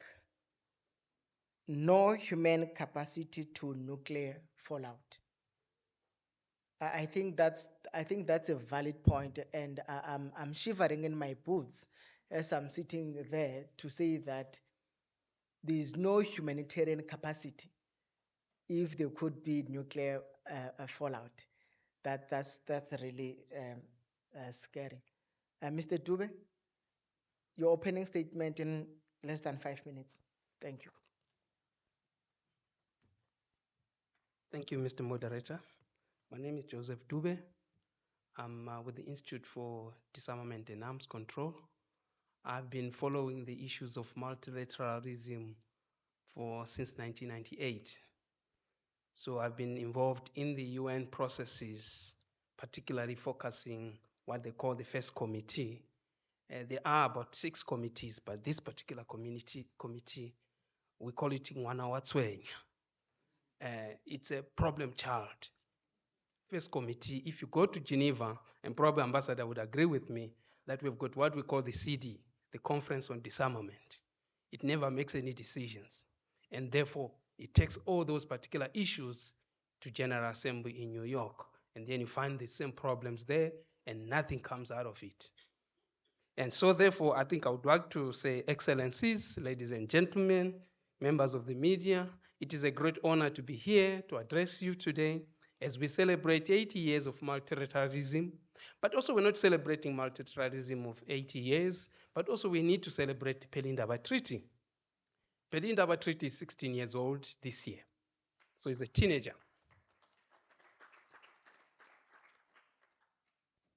And the Pelindaba Treaty is not just simply a treaty that deals with nuclear disarmament, but in actual fact, it actually demonstrated the African leadership and unity in rejecting nuclear weapons to the world. I think it's important, and I'd want to quote this particular quote, or should I use some words of the late Archbishop Emeritus Tutu. He said, we cannot allow nuclear apartheid. NPT is a clear demonstration of nuclear apartheid. There are few selected that are allowed to have nuclear weapons, and there are many that are not allowed to have nuclear weapons. So that's apartheid in itself. So therefore, I think we cannot perpetuate that, Deputy Minister. As we prepare ourselves as Africa, as South Africa, to go to the review conference next year, we need to start challenging the powers that be within the UN systems, to challenge them to reconsider their position, particularly on nuclear weapons. And I think it's possible. If we're able to deal with apartheid in South Africa, we can deal with this particular apartheid in the UN processes. As we celebrate today, last month, I know that the focus has always been on Hiroshima and Nagasaki, but also New Mexico. On the 16th of July 1945, US dropped the nuclear weapon, bomb. In actual fact, what it did was it disempowered the community that were in that desert. And those people were actually left desperate. This week, of course, we are celebrating today, and in 72 hours also we'll be commemorating as well the Hiroshima and Nagasaki. And the impact of these particular weapons or nuclear weapons impacted thousands, 10,000s and thousands of lives. And instantly, and countless and more lost their lives. Cruel and intergenerational legacy of radiation unleashed on people and the environment, even today. We know too well these first use of nuclear weapons 80 years ago were not the end of the horror, but it was the beginning of the nuclear order building on catastrophic risks, inequality, and injustice. Since 1945, nuclear-armed states have detonated more than 2,000 nuclear weapons, impacting on indigenous, colonized, vulnerable communities around the world, including in Algeria between 1960 and 1966, where the catastrophic health and environmental consequences are still felt today. Just here around the corner in Mauritius, the island of Diego Garcia, it has been polluted, and the indigenous people have been displaced. And I think it's important that we need to be starting challenging America and the British to start rehabilitating that island as part of the processes within the Pelindaba Treaty. Even when the United Nations had adopted one of the first General Assembly resolution in 1946 that called for elimination of atomic weapons and all major weapons adapted to mass destructions, they've continued and continued to improve their arsenals. They've continued even today. Therefore, I think it's important that we need to start be asking these particular questions. How are we assisting them to continue developing their arsenals? Africa is one of the continents that produces minerals, uranium particularly. We need to start challenging some of these issues. I know that I think we talk about black diamond. Why are we not talking about black uranium? If these particular superpowers are able to determine the price of uranium and come and buy it again, you are a buyer, but you're coming to a country and say, we're going to buy it at this particular price. It's because Africa is not organized. And I believe that AFCON needs to start coordinating member states that are actually producers of uranium or heavy waters to look at how do we then coordinate the pricing. Just like the OPEC. We can have the OPEC, particularly on uranium, and start determining who buys for how much. But not only to who buys for how much, but also to start saying, where is it going to be used for? You ask that particular question. Just like I think, for example, you can get a banana in Texas that can be tracked back to vendor. So why can't we not track uranium? I think it's important that AFCON need to be empowered deputy minister to do this particular work, to be able to determine if you are going to buy uranium from Africa, it should be that is going to be used for peaceful purposes within the principles and values of the Pelindaba Treaty. I think finally, one of the points that I want to raise before I sit down is that we've got 20 years to go and celebrate 100 years of UN or multilateralism. Therefore, the states that are nuclear states or umbrella states, we need to drag them kicking and screaming to the TPNW.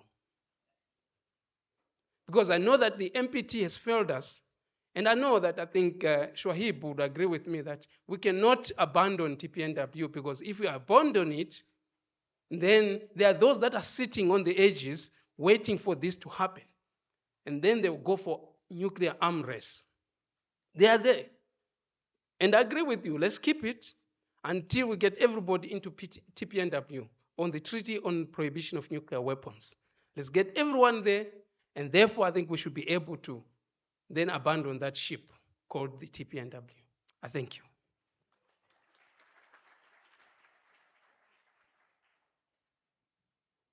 Thank you so much, Mr. Dube. Colleagues will agree with me that we have chosen the most relevant panelist to dissect and delve into the issues that we are discussing today. I remember reading a joke somewhere. They asked a president of an ex country, why are you targeting Iraq and bombing it? And that president said, we thought they have weapon of mass destruction. Then he was asked, why are you not bombing Russia? And he said, are you crazy? They have weapons of mass destruction. With that, ladies and gentlemen, there is no manner in which we will deliberate on the dissected topic today. I'm just going to have a few questions to our panelists that will help us to understand the topic at length. At the end of the day, chant recommendations as to say what we want to see as far as the topic is concerned. Now, the first question that I would like to pose to our panelists is that what's your take on the effectiveness of the UN peace architecture? Do you think they are relevant and fair to the global power structure?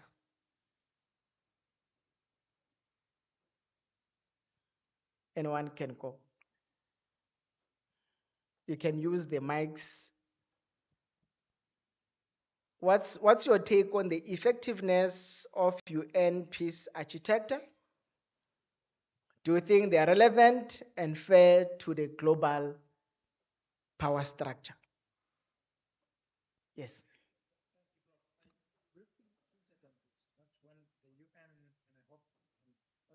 No, you're not. No.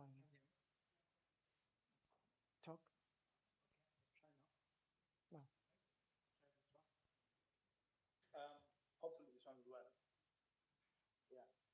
Is it working? Press the button, it's red, it looks like it's on. But what I'm trying to say, and if I am audible, that will be fine. I hinted on this, that at the beginning we were mere colonists. Someone spoke on our behalf. Somebody who believed at home that we are not equal to him went there to negotiate provisions of the UDHR, the Universal Declaration of Human Rights. Someone went out there to negotiate on behalf of the people who doesn't believe are human beings, that they are equal in terms of the UN instruments. But at home, he couldn't give them that. As long as we continue that mentality of letting the West lead in the conversation, we're going nowhere as a continent. Africa's voice needs to be heard. There is really consensus needs to be brought to bear. The need for Africa to have a seat, permanent seat on the Security Council, and to enjoy that veto power if we decide to maintain the veto power. Because we cannot have people who are brandishing nuclear weapons to threaten others. But because they are the blue-eyed poster boy of the US, nothing will happen to them. And others are not allowed to have access to those technologies or to bully others in that manner because the US will not necessarily protect them. So the architecture as it stands now does not necessarily advance the global south, interests of the global south. The reforms that have been called for are very, very important. And lastly, Chair, on the NTP itself, if you look at how it treats the nuclear weapon states and how it treats the non-nuclear weapon states, the others have to use the safeguard system, which is much more refined. These superpowers with nuclear weapons have to do what is called voluntary agreements. In other words, I tell you that come, I have a facility in Midrand, come and inspect it. I don't have to tell you about the other one that's in Sejuri on that, the other one that's in the rest of Pretoria. I decide as a superpower what you can come and inspect, what I can deliver to you. Whereas the other fella who doesn't have nuclear weapons is bound by this particular treaty to open up and ensure that he gives up everything for inspection. So we are not necessarily there yet. We need to push for reforms, and we need Africa's voice to be there. And for that, we need to adopt decolonial approaches. Thank you. Thank you for that, Professor Dube. Is it ironical, Mr. Dube, that the superpower states who have the permanent seat on the Security Council are the very same that owns or manufactured the nukes? Your take on that? Thank you very much. I'm not sure if I'm audible, but what I wanted to say is that the UN processes or the multilateral processes that, particularly in the first committee, that we always negotiate only the lowest common denominator. So therefore, the lowest common denominator becomes the basis of whatever you do. And in this case, whether the architect is working or not, it's no longer relevant. It's rather simple say, it's what we have. So we need to live with what we have. But having said that, today, the risks of use of nuclear weapons are much higher than even 1945 or during after just 1945. They're much higher. If you look at the conflicts that are being mentioned in Europe, in the Middle East, and particularly states that actual nuclear states are the ones that are involved in these particular conflicts that are happening. So the risks are very high. And unfortunately for Africa, that should any of these countries use nuclear weapons, we're on our own. And a good example was COVID. You saw what happened in COVID.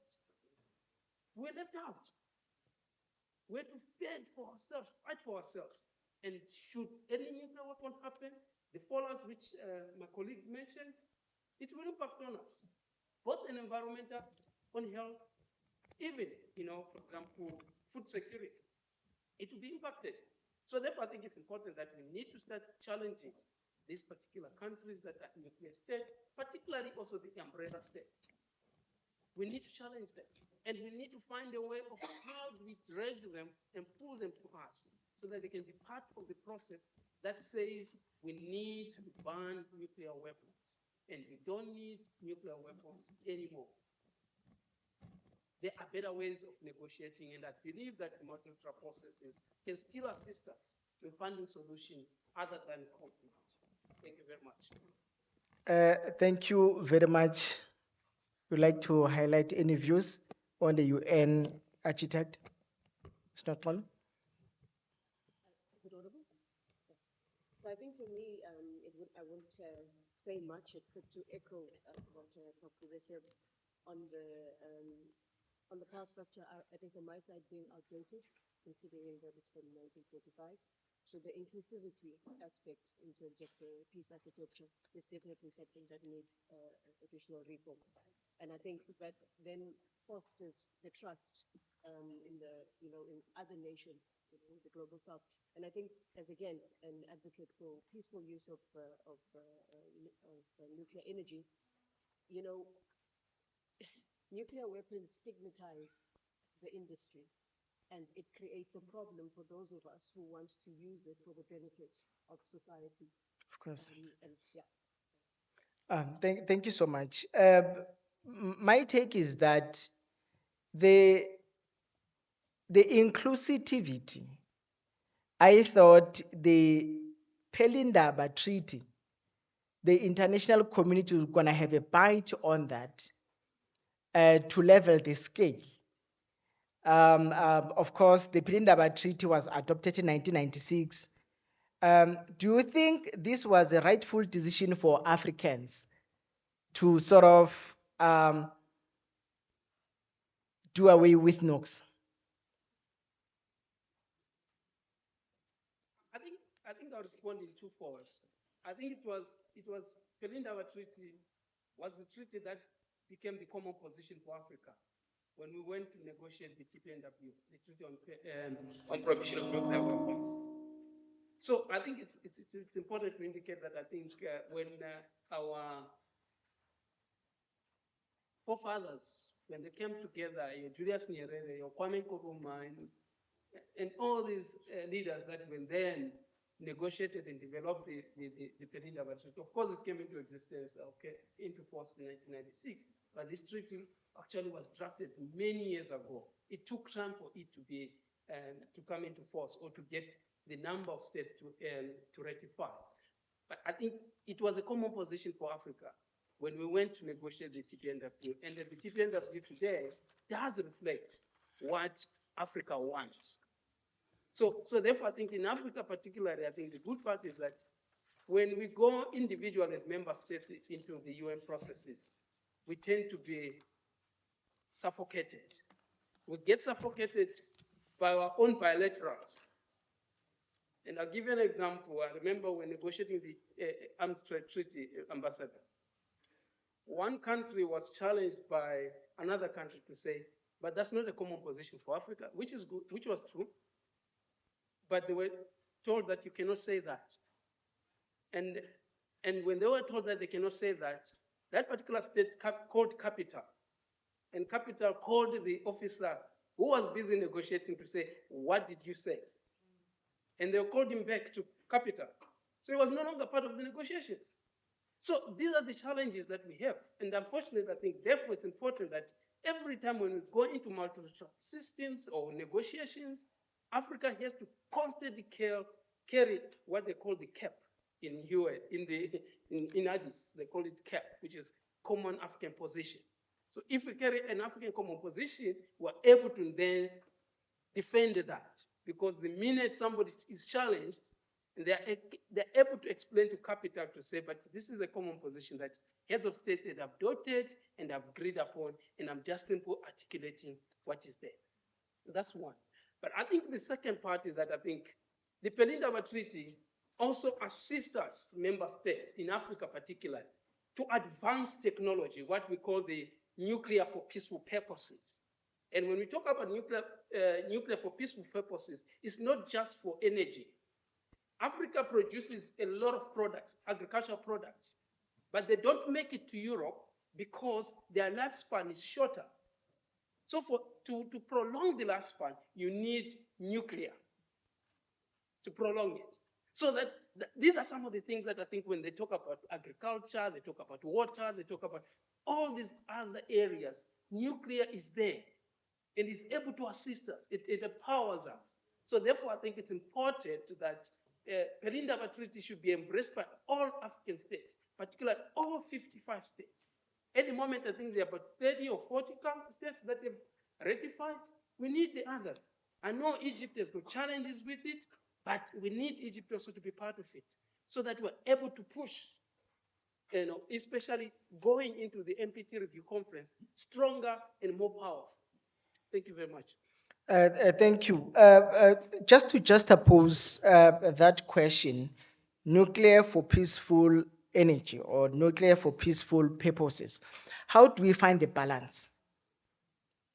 Having one, the ICRS saying that hell no to the nukes because of the devastation. And on one end, we're still preaching or wishing to have the nuclear for peaceful energy. Motsa, what's your take on that? Perhaps, Mr. Chair, I should start by saying the ICRC is not against and does not have any particular, we don't condemn the use of nuclear for peaceful purposes. I think we confine ourselves to the use of nuclear weapons in a conflict setting. But it's important to highlight the risks of diversion. We know that there's always, even if we accept the use of nuclear for peaceful purposes, we need to ensure that our legal frameworks prohibit diversion. And it's something that I believe can be achieved. We saw it with the Arms Trade Treaty and similar conventions. So I believe it's something that is achievable. So from the ICRC perspective, it's not to say that we are against it. Yes, Mr. Dubek. I'm sorry that I'm taking I do want to apologize for that, Ambassador and Deputy Minister. I think the question that you're asking is technical in the sense that I think when you talk about the nuclear bomb and the nuclear for peaceful purposes, the enrichments are totally different. So the enrichment on the nuclear bomb is much higher. And that's why, for example, if you look at the resolution 1540, it talks about making sure that the nuclear material does not fall into the wrong hands. And that's why, for example, your IAEA are there constantly monitoring and verifying what kind of material you've got. And South Africa is constantly, constantly scrutinized on that, because the fact that we had nuclear weapons, you are looking at constantly coming to check the levels of that particular nuclear material that was enriched for a bomb or for a weapon. What is happening with that, and how are we reducing it, how are we cutting it down, and what is happening around that. And then you've got nuclear for peaceful purposes, which unfortunately we're in contact with it every day. Unfortunately, we relate to it every day. As we speak today, you look at the water, you try to understand why is the water bottles are always at this particular level in your bottle, water bottles. It's because they're applying nuclear material to make sure that they pour exactly the amount. The exact amount. Nuclear is actually able to assist you for sciences. So we're exposed to that, even radiation, for example, in health. So that particular radiation level is much lower. It doesn't impact you on health. So therefore, I think it's important that when you talk about nuclear for peaceful purposes, it's safer. It's safe to use. And constantly, I think the regulators are constantly watching and making sure that you don't surpass that particular level threshold. The minute you pass that threshold, and then you have created a bomb. Thank you so much. You want to add? Yes, sure. I can add to that debate, and I think that's why technologies like the PBMR, the paper-based modular reactor that ESCOM and soon to be Nexa was developing the technology for, was such a very important project, because it considers the issues that I raised before of safety by design. So the fuel itself, in the way in which it's designed, it's to minimize those proliferation issues as well. And these are the kind of projects that we want people to know about, because we are acting in a responsible manner to ensure that nuclear remains peaceful. But I think if you allow me, Chair, I just want to add just a note on the issue of the Puleng Treaty, and whether or not it was the right decision. I don't think I'll venture too much into that, but I think I will say that it was an assertion by ourselves and the continent that we are, we have a peaceful vision for our people. The credibility with which, it allows us to conduct ourselves in international stages, the morality aspect, and I think the prioritization of development challenges that Africa has, I think as the DM had also touched on earlier. Of course, it's not a secret that it was a way to reintegrate ourselves in the global community. I think we cannot ignore that. But I think definitely from our side, I would say that I would commend choosing peace and non-proliferation over militarization. Thanks. Thank you for that. Lastly, actually, I was levitating towards the last question, so that we can have open discussion about the topic at large. I'll give you each few minutes to give your recommendations. What recommendations can you offer to ensure that there is progress in the implementation of the treaty equally?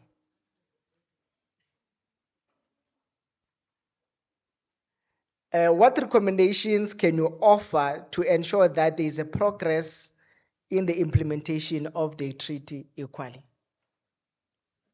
Mr. Dube, I'll start with you. I think as long as weapons, the nuclear weapons exist, there are no boundaries. They are bound to be used, whether by accident or by design. So the only way is to eliminate the risk they possess, and therefore it's important that we need to ban them. That's one. Second, we call on African states that have not yet ratified and joined the TPNW to seize this particular opportunity. this year's General Assembly, I think the note verbal has gone out, calling and inviting member states to come and join and participate in the high-level segment, to come and sign and join the TPNW, either by acceding, signing, or ratifying. The second. And thirdly, I think, as I think the Deputy Minister indicated, South Africa will be chairing the review conference next year. I think it's important that all African countries should participate in that particular conference. And the only way to participate in that conference is either by joining the TPNW. So far, I think there are about 33 countries that are state parties to the TPNW, and 17 have ratified. So I think it's important that we need to get all African countries to be part of it, so that we go as a bloc. We send a strong message to say we cannot, we can't have nuclear weapons around. Thank you very much. Thank you, Mr. Dube. Thanks. Thank you, Mr. Chair. I think certainly from an ICRC perspective, I echo what my brother Joseph has said, that the TPNW is central. We have to be fighting for the elimination. But that said, I think it's also important that the NPT is successful, particularly because the NPT has obligations and covers aspects that the TPNW may not, at least from a detail perspective. So I think it is also important that states continue to demand that the Article 6 obligations of the NPT are met. We need to continue to call that states uphold those obligations, in addition to the recommendations I made at the start. Thank you. Thank you so much. Professor Dube? Thank you so much. Over and above what my colleagues have said, I endorse what they've said. And to add that the need to lobby more for African countries to ratify the TPNW and to hold, under the NTP, to hold nuclear states accountable under Article 6, to avoid what we call strategic immunity, the one that's currently enjoyed by spaces like North Korea that touch us and maybe will dissolve the whole world at once. That strives because of the manner in which we've allowed the states of the Big Five, who are nuclear weapon states, to continue to hold and enjoy the positions that they held so many years ago today with those stockpiles that they have. And for the Israeli consensus to actually be at the forefront of the deliberations for the African cohort, to demand that sit at the Security Council, they be permanent, let us enjoy the veto power if we decide to maintain that veto power. So in essence, a reform of the United Nations architecture in order to take into account the interest of the former colonies who are now full states, equally sovereign. Thank you. Thank you so much. Ms. Nakolo, your last views? Yes, so for the fair and effective implementation of the NPT, I want to support what Mitsa was saying in terms of fulfilling the disarmament commitments. And these must be firm commitments and not just pledges. And we need to ensure that there's mechanisms in place to ensure that these are actually seen through. And I think the second one for me, again, as an operational person, would be expanding the IEA's authority in nuclear weapon states and non-nuclear weapon states, so that it's a uniform application. I think Prof. Dube had touched on that. And then they must comply equally with the safeguards requirements. And I think basically from in closing, I would say that South Africa has demonstrated that it has political will to do this. Even the most secretive programs can be. Thank you. Thank you so much. Ladies and gentlemen, round of applause for our panelists. We do not want to talk to ourselves. And I am sure there are burning questions emanating from the floor. We have international community in our midst. We have ambassadors in our midst who wish to contribute significantly to the topic of today. Feel free to engage so that by the time we leave this place, amongst other recommendations that our panelists have highlighted, and I hope notes were taken from that, we'll have something to chant a way forward. Program Director, I thank you. Thank you so much. thank you. That leaves for me to thank the moderator of the panel discussion, Professor Sibanyoni, and all the panelists. May we give them a final round of applause as they exit the stage. We'll do it now. Ladies and gentlemen, we were thinking we need to bring the choir now. There's been so much information that we'd like to digest. Yeah, we need to decompress. I personally, and I've been in and out managing media, getting the VC to be on TV, etc. But even my head is a bit, heavy with which is a good thing because that's the whole point. So I've just asked our team at Unisa to bring the choir now before we go into the Q&A, just so that we also digest. The panel did exceptionally well. The bits I've heard when I walked in and out, wow, wow, wow, wow. We thank you most sincerely. Mr. Dube, you are going to be a regular at Unisa.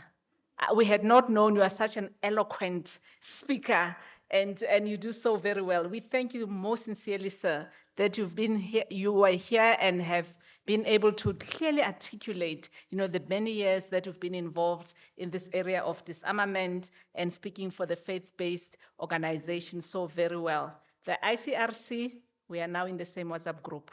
You'll be a regular at Unisa. Professor Dube, my pilot, thank you.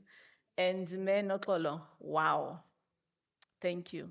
Yeah, WIMSA, we've been together. I don't have to disclose how we first met with WIMSA, lest my Vice-Chancellor gets jealous.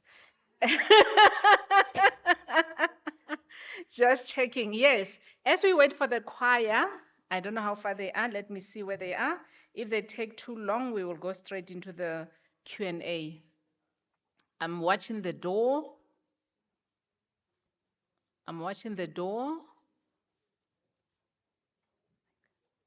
Yes, thank you very much.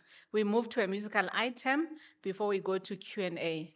They are in the room, just to decompress a bit on the information and the joy and the wisdom and everything we've had. As they're coming down, by the way, the University of South Africa, the VC keeps saying we are a university of leaders. It is so true. You're probably the first to hear formally announced that the University of South Africa has been requested by the presidency to host the national dialogue. So come to Unisa next week. Next week, the national dialogue will be happening on our grounds at the University of South Africa. Choir, please take it off. Take it away. 2, 1, 2. 1.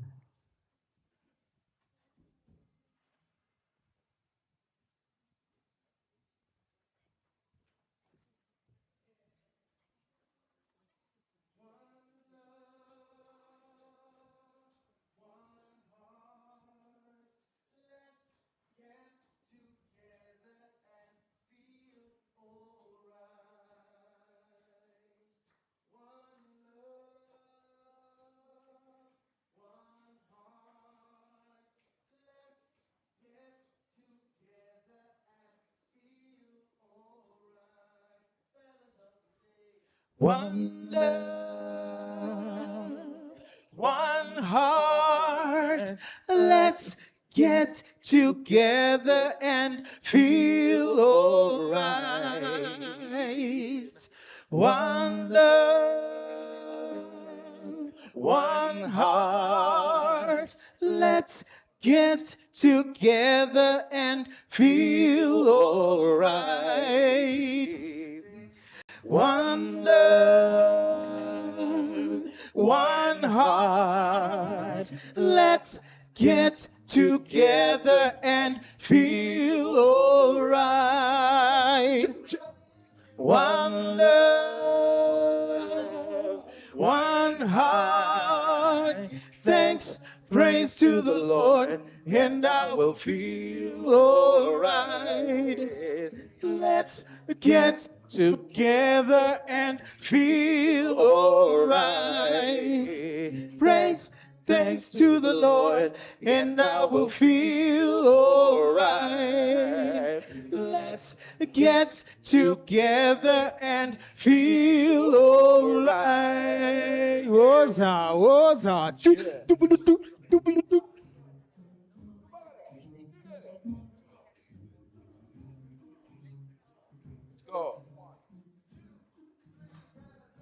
Steer it up, little darling, steer it up.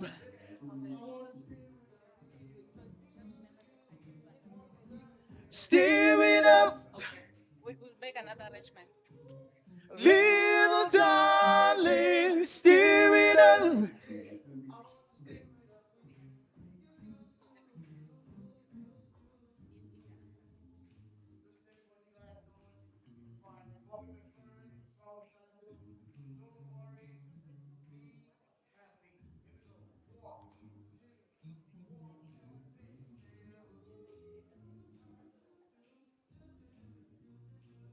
Don't worry. What's that? Come on. Be happy.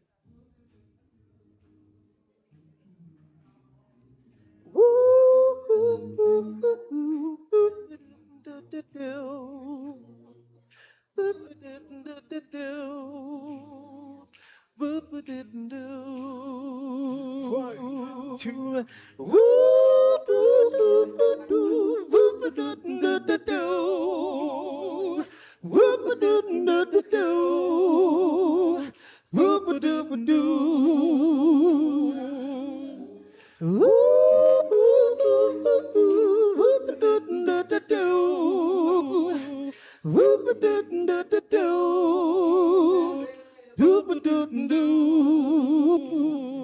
rise up this morning, face to the rising sun.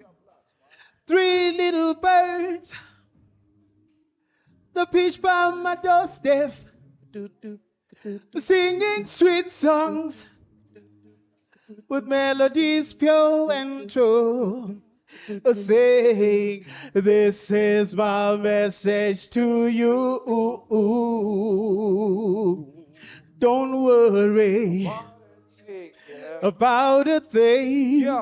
Of course, every little thing, Every little thing is gonna be alright. Singing, don't worry about a thing, about a thing. Every little thing is gonna be alright. I don't wanna wait in vain for your love.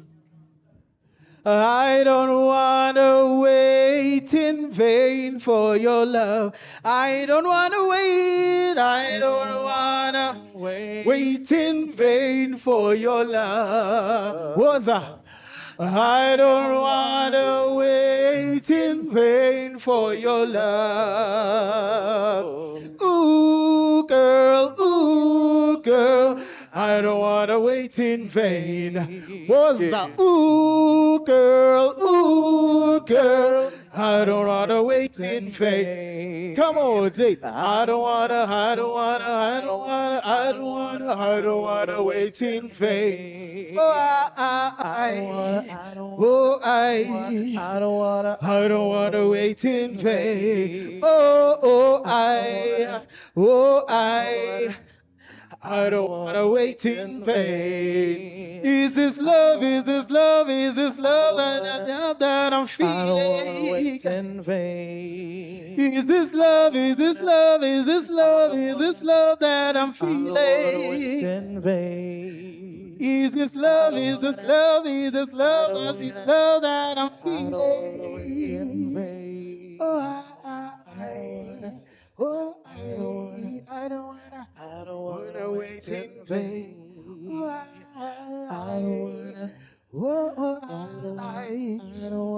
I don't wanna wait in vain.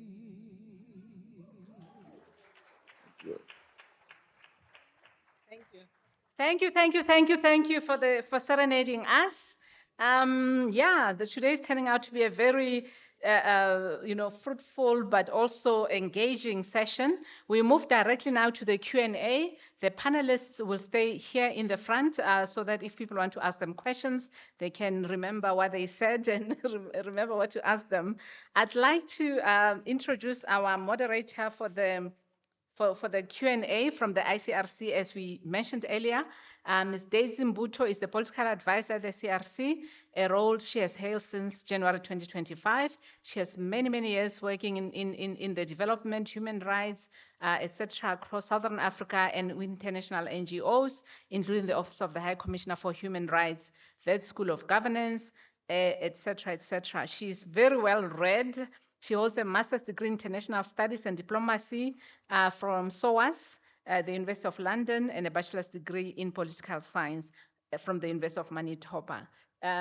Daisy, the floor is yours. Please, even to appeal on her behalf, please let's not make long statements. Let's just ask questions to try and keep it. We don't want to lose people from the room, and we'd love the engagement to take, to be very detailed. Rather, let's ask brief questions, and then let's have the panelists respond. Thank you. Good afternoon, everyone. I stand on all protocols already observed. I'd like to thank the panelists again for their powerful and thought-provoking inputs. And so as I open up the floor for discussion, I would like us to reflect on the dynamic and broad conversations that we've heard from the panelists today, from humanitarian imperatives behind disarmament, and from the legal frameworks and the political dynamics that shape the global order, as well as the importance of, or what it means to lead with integrity and safety in the nuclear space, and also importantly the issue of inclusivity in this space as well. So before I open the floor, let me exercise my moderator's powers and make a simple but important request. If you're a young person, or if you identify as a woman working in this space or interested in this space, please don't hesitate to take the floor. Your voices matter deeply in this conversation. Your leadership, your perspectives, your bold ideas are essential to building a more equitable and secure world. So without further ado, I would like to open the floor. Due to time, as you are aware, we are running behind schedule. We will only be taking 5 hands. And so, yes, thank you. The floor is yours. We'll start with that gentleman over there. Please kindly introduce yourself briefly, your name and affiliation, and as the program director indicated, please keep your interventions short and to the point. Thank you. Thank you, Madam Chair. I'm audible, I trust. My name is Sigelela Njazi. I'm affiliated with Unisa. I am the acting chairperson of the Public, Constitutional and International Law Department. And out of deference for time, I wrote my question down to keep it concise. My question is around BRICS and multi-alignments. What does South Africa's active membership in BRICS, also around the context of the G20, alongside its traditional Western ties, influence its positioning and effectiveness on the global peace issues? Does this create more opportunities or contradictions? And the question is for Ms. Mokangavari. Thank you very much. Thank you very much. We will then have the lady, please take the floor. Hi, my name is Twana Makoka, director of an NGO called Umrandu Wabantu. I have 2 questions. Firstly, for the 2 lawyers on the panel. Apologies, may we please ask you to speak a little louder? Oh, sorry. Yes. I've got 2 questions. Oh, there is a mic on your table. If you can, oh, is it on? Okay. Then. Okay, so I have 2 questions. Firstly, for the lawyers on the panel. The NPT, like other international legal instruments, is obviously focused on states. But we know, particularly in the African context, that non-state actors, armed groups, terrorists, etc., have a massive impact on peace and security issues. So I just wanted to know from you, how effective the NPT has been in regulating the activity, and what you would recommend. The second question is directed to Mr. Dube. Thank you so much for bringing in the economic component of this debate. And I thought it was fascinating what you were saying about the uranium producers. What would it take to strengthen the relationship between the disarmament and arms control movement and the business for human rights and corporate accountability movements? Because we know that the military-industrial complex also have a big impact on what happens with regards to this issue. And so being able to hold corporations to account is also an important dimension. I just wanted to get your comments on that. Thank you. Okay. Yes, sir. Thank you for the opportunity. My name is Tabiso Mtembu, a student in international politics. So I wanted to find out, I don't know if the panelist is privy to such information, but in terms of North Korea, with its nuclear programs and so on, I wanted to find out whether the United Nations is currently engaging the North Korea in a manner in which is concrete, as well as secondly, is South Africa doing the same as a sovereign state? If so, what are the nature of such engagements? And if not, why are such engagements not taking place? Thank you. Thank you. We'll go to you. Thank you very much. My name is Evaristo Benyera. I teach politics here at the University of South Africa. And my question is directed towards Mr. Dube, not Professor Dube. I'm not alleging that there was nepotism in the selection of the debates there. We all wish for a nuclear-free world, and I think Mutsa will agree with me. But it is not possible given the demonstrated efficacy of nuclear weapons as the main source of raw power in international relations. Have we ever thought about rethinking Africa's nuclear doctrine towards also acquiring nuclear weapons for ourselves, since other children with these toys are busy enjoying themselves and stopping us from having them, simply because they are the real source of raw power? We have the main ingredients, so why are we not going for it? Are we cowards? Thank you very much, sir. We will take the last question here. I'm really sorry, we're pressed for time. Madam, please. The second last question, or the second last question, and then we'll have the Dean of the Diplomatic Corps with the final question. Madam, please. My name is Elma Mabuza from Calvin Power. I'm an auxiliary manager there. Sorry, may you please speak a bit louder? My name is Elma Mabuza from Calvin Power. I'm the head of auxiliary department. My question is related to Mr. Dube. It's directed to Mr. Dube regarding EAI, because he is saying that IEA is... A bit louder, madam. Sorry, please. He was saying that IEA is monitoring the utilization of nuclear, in terms of peace solutions. So my question is, when there was a conflict in Israel and Iran, didn't the IEA confirm that those programs in Iran was for peace, it was not for war? So in South Africa, if we want to continue with nuclear programs in terms of peace, are we not going to be accused that it is war? Thank you. Thank you very much. Dean, Ambassador, the floor is yours.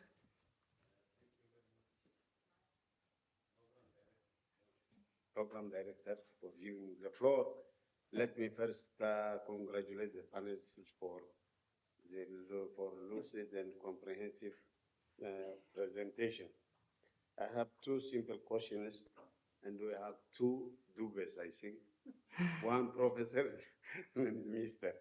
Okay, I have, as I said, two questions. Professor Dube, critics argue that the nuclear non-proliferation treaty hasn't stopped nuclear proliferation states to acquire nuclear weapons. Can you please elaborate on what role can diplomats and dialogue play in preventing nuclear proliferation?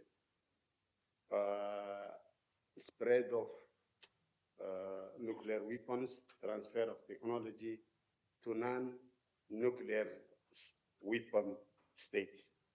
My second question is, I'm sure we are aware that UN faces challenges like climate change, artificial intelligence, and growing inequalities, but is working hard to adapt and reform to strengthen global governance and multilateral cooperation, as explicitly alluded by the Deputy Minister.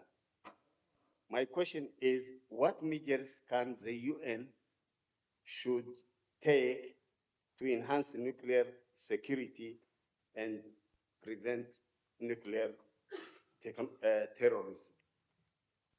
Thank you. Thank you very much, Ambassador. So maybe we can start in reverse order. I believe that the audience was very clear in terms of who they were directing their questions to. So we can start with you, Mr. Dube, on the questions that were directed to you, starting with the economic component one. Thank you very much. I think I'll try and respond to specific questions. I'm not going to respond to all of them. I think in terms of the issue of strengthening civil society or movements that are working around disarmament and those that are working on accountability, I think there has been, to some extent, I think not in this particular space, within the nuclear space, but I think you'd find them in, for example, in Arms Trade Treaty. They have been working together. We have been working together with them and trying to make sure that I think whatever money is spent on this, on arms or arms trade, exposure, for example, corruption that is happening in this particular space, he has been exposed through organizations that are working on accountability.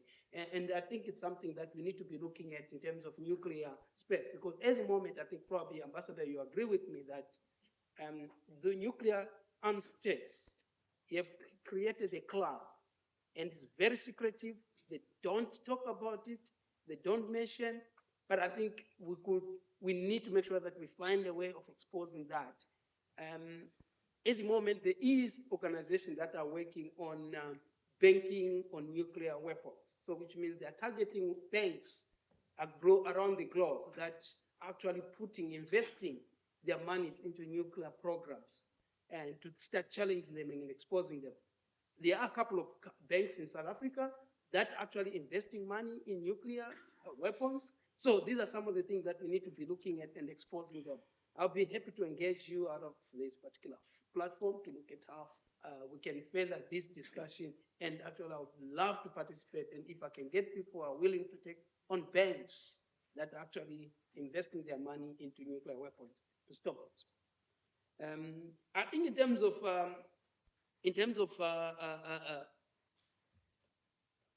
encouraging African states to own nuclear weapons, it's not that we are cowards, Africa is always concerned about humanity.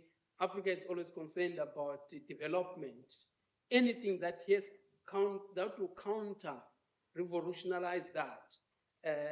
Therefore, Africa will always stand away from it. And in this case, nuclear weapons is not a weapon to own or to have. At the moment, we've got enough problems when it comes to small arms. And I think you would see what is happening, the conflict that is happening in Sudan, It's not a conflict that is being, impacted by somebody else, but it's a localized, it's people within Sudan that are actually destroying its own country. You look at what is happening in DRC, we have enough problems when it comes to conflict. So adding a weapon would be even worse. So therefore, I think it's important. I think my colleague from ICRC indicated that the implication of if a nuclear weapon was to be used, the impact and the response won't have any response to that. So therefore, it's important that we need to prevent, and the only way prevention is to ban them, not to own them. And that includes even those that are owning those the weapons. It's not just the P5. There are other countries that are not part of the P5 that own nuclear weapons. We need to engage them and to make sure that they move away from that. North Korea is a member state of UN, and I think the processes are trying to engage North Korea to come back. And unfortunately, I think within the disarmament space, as I indicated, that the challenge that we have within the disarmament or the first committee, there's a tendency of member states pulling out of treaties. And this is not only one treaty that where North Korea pulled out, but the other treaties that where a lot of European countries currently are pulling out. For example, the Mine Ban Treaty, there are member states that are pulling out. And we need to avoid that. We need to try to make sure that we encourage everybody to say, look, let's find solutions within this particular multilateralism rather than pulling out. Stay in, let's find solutions together and solve those particular challenges. And yes, I think in Iraq, unfortunately, what happens with America? They go in first, and they bomb, and then they send the, agencies in to say, oh, go and verify. They go in, they verified that they didn't find any nuclear weapons in Iraq. They only did it after, and that's the tendency of some of these superpowers. And I think we need to start challenging them to say, look, if you want to go in and you suspect something, let's send the agencies first and then let them verify.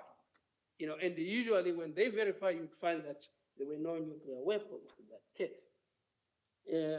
And I think in terms of prevention of nuclear weapons going into the wrong hands, at the moment, we've got the resolution 1540. 1540 requires that all member states establish a focal point that monitors and makes sure that any nuclear material that is in the country does not fall into the wrong hands. And in every country they are there. And of course, I think in some instances they're not very active. Currently, the committee itself, it has established a focal point in Africa. We've got a focal point. I think a young lady from Sudan, who used to work for African Union, she has been appointed as the focal point in Africa to assist member states to make sure that they implement the resolution 1540 to prevent the transfer of this nuclear material into the wrong hands, which you would call the terrorists, which I'm always reluctant to use that word. Thank you. Thank you, Mr. Dube. You have covered quite comprehensively a lot of the questions, so I will leave it to the rest of the panelists to maybe answer some of the questions that haven't been addressed yet, or to add on some of what you've already said. Ms. Mugangavari?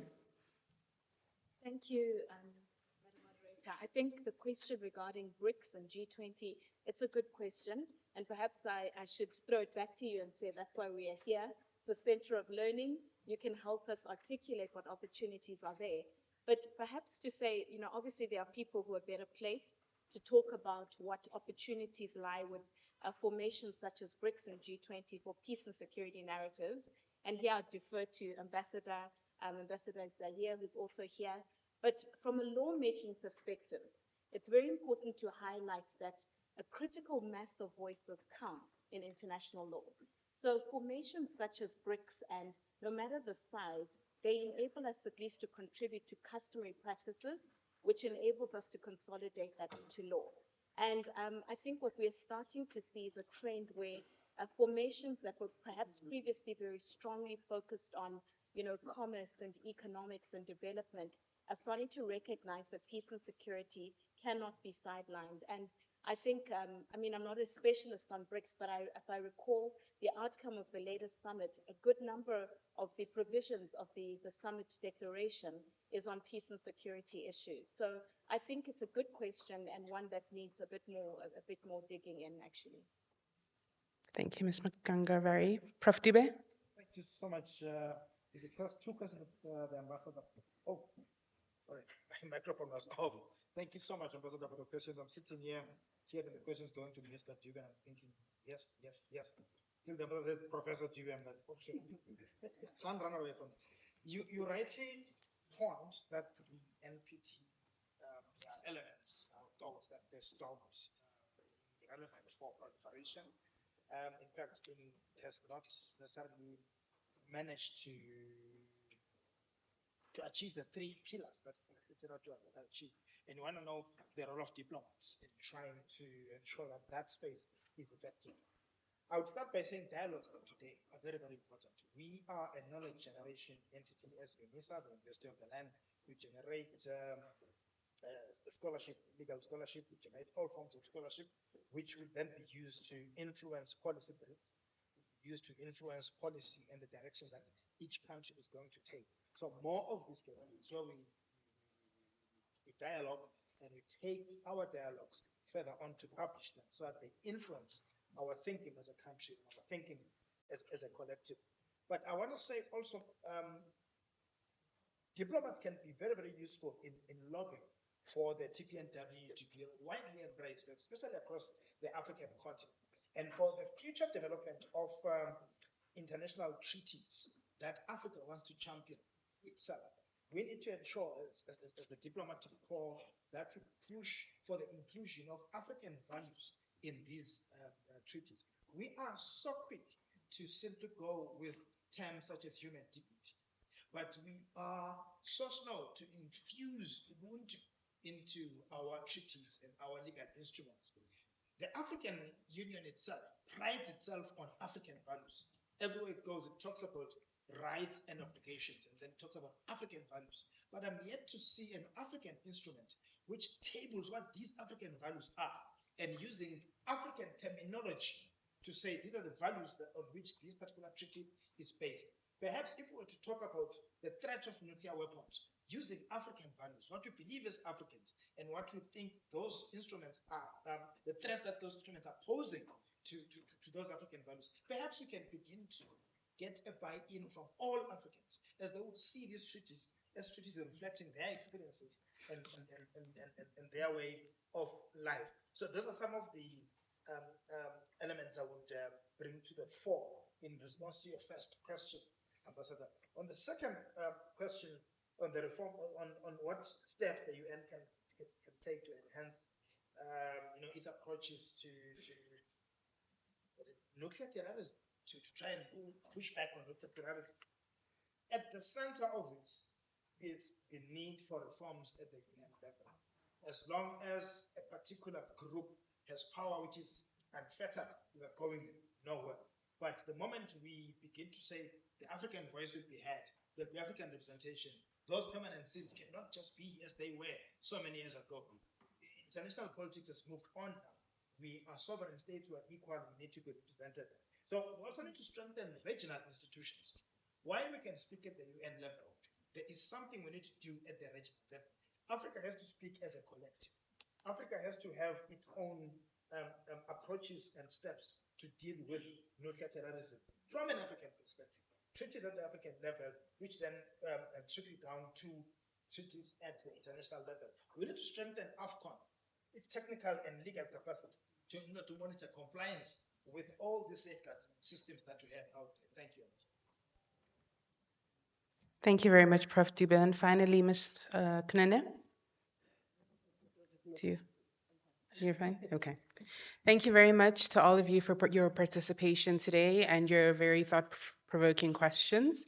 I will now hand over back to the program director to lead us to the next segment of the program. Thank you.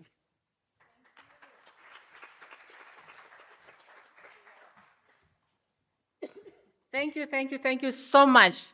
Two Dubes, two International Committee of the Red Cross participating, Unisa, WIMSA, we thank you, we thank you, we thank you.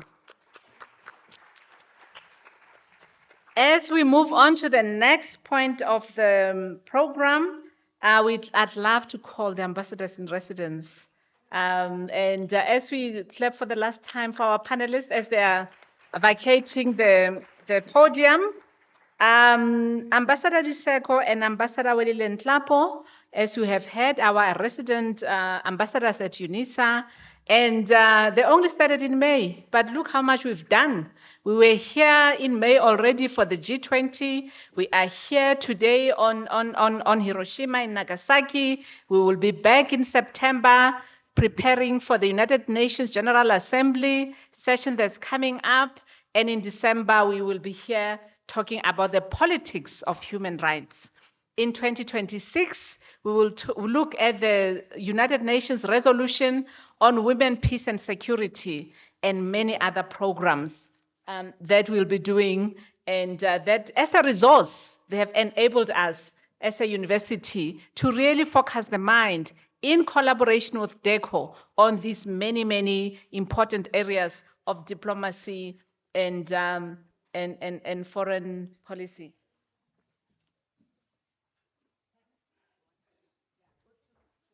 Yes.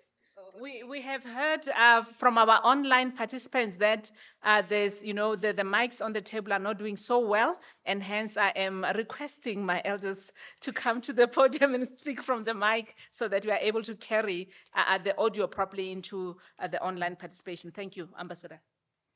Thank you, Dr. Tong. Vice-Chancellor DM Borders, I think, is out. The Dean of the Diplomatic Corps, Excellencies present here, dear colleagues and friends. It's a matter of honor for us to be part of a university that carries the name of the country, the University of South Africa, and see how best we can mutually enrich each other to ensure that this university that carries the name of the country is responsive in its critical endeavors and current in relation to emerging issues.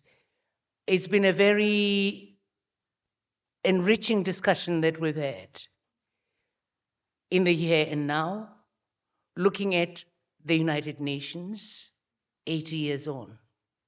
What has happened to it? Do we still need it? To begin a conversation, what needs to be done? But within the context of why the UN was established, to preserve peace, so that never, ever, ever again do we have Hiroshima and Nagasaki, but focusing on a particular instrument. So it was a really very, very rich discussion. And of course, I think this unique collaboration between Unisa and DIRCO is I think, trailblazing. We encourage it, as it were. The dominance of the continent, the contextualization of the discussions within the continent. So the panelists, I think, really did a great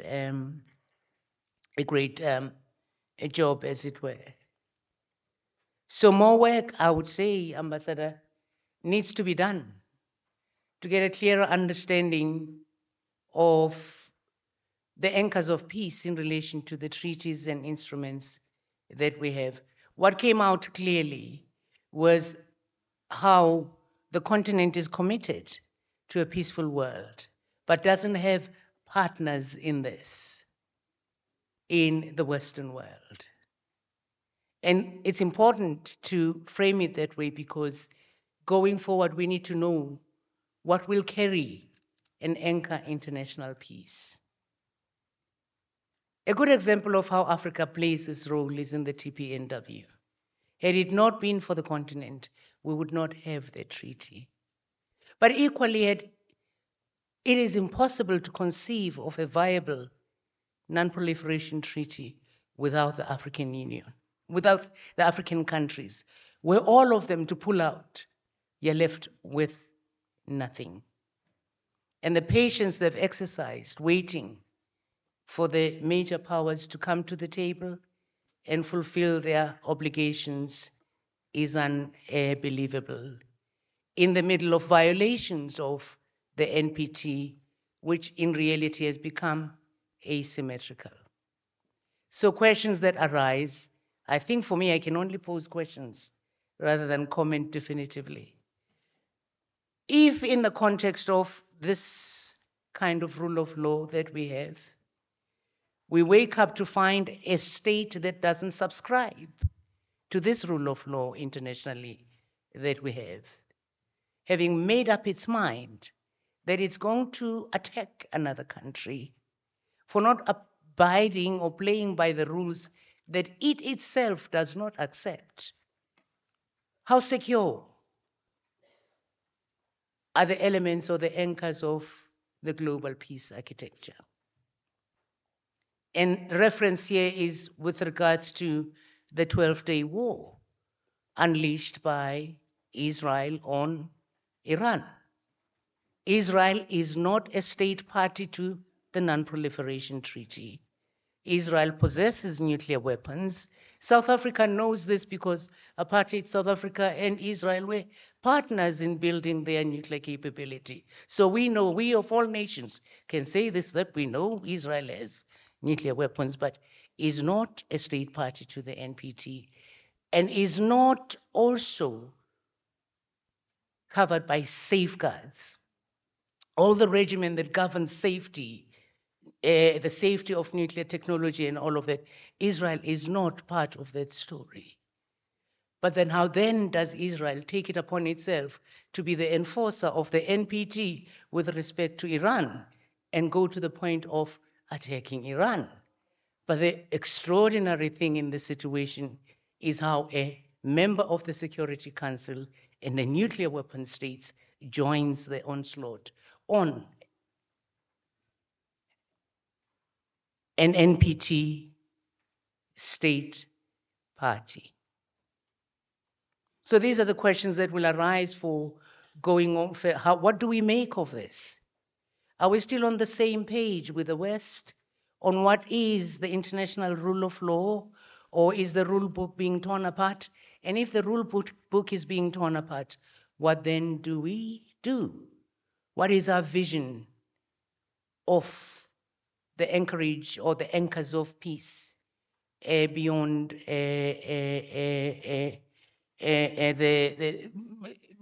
come the 81st year of the UN? So we hope this is the beginning of a conversation that says that in the year we're celebrating the UN in its 80th anniversary, do we still have common rules and common values? Or don't we? And if we don't, what needs to be done? I'll finish off by saying people probably do not actually understand South Africa very well. And so South African foreign policy is analyzed through rhetoric or slogan or shallow arguments.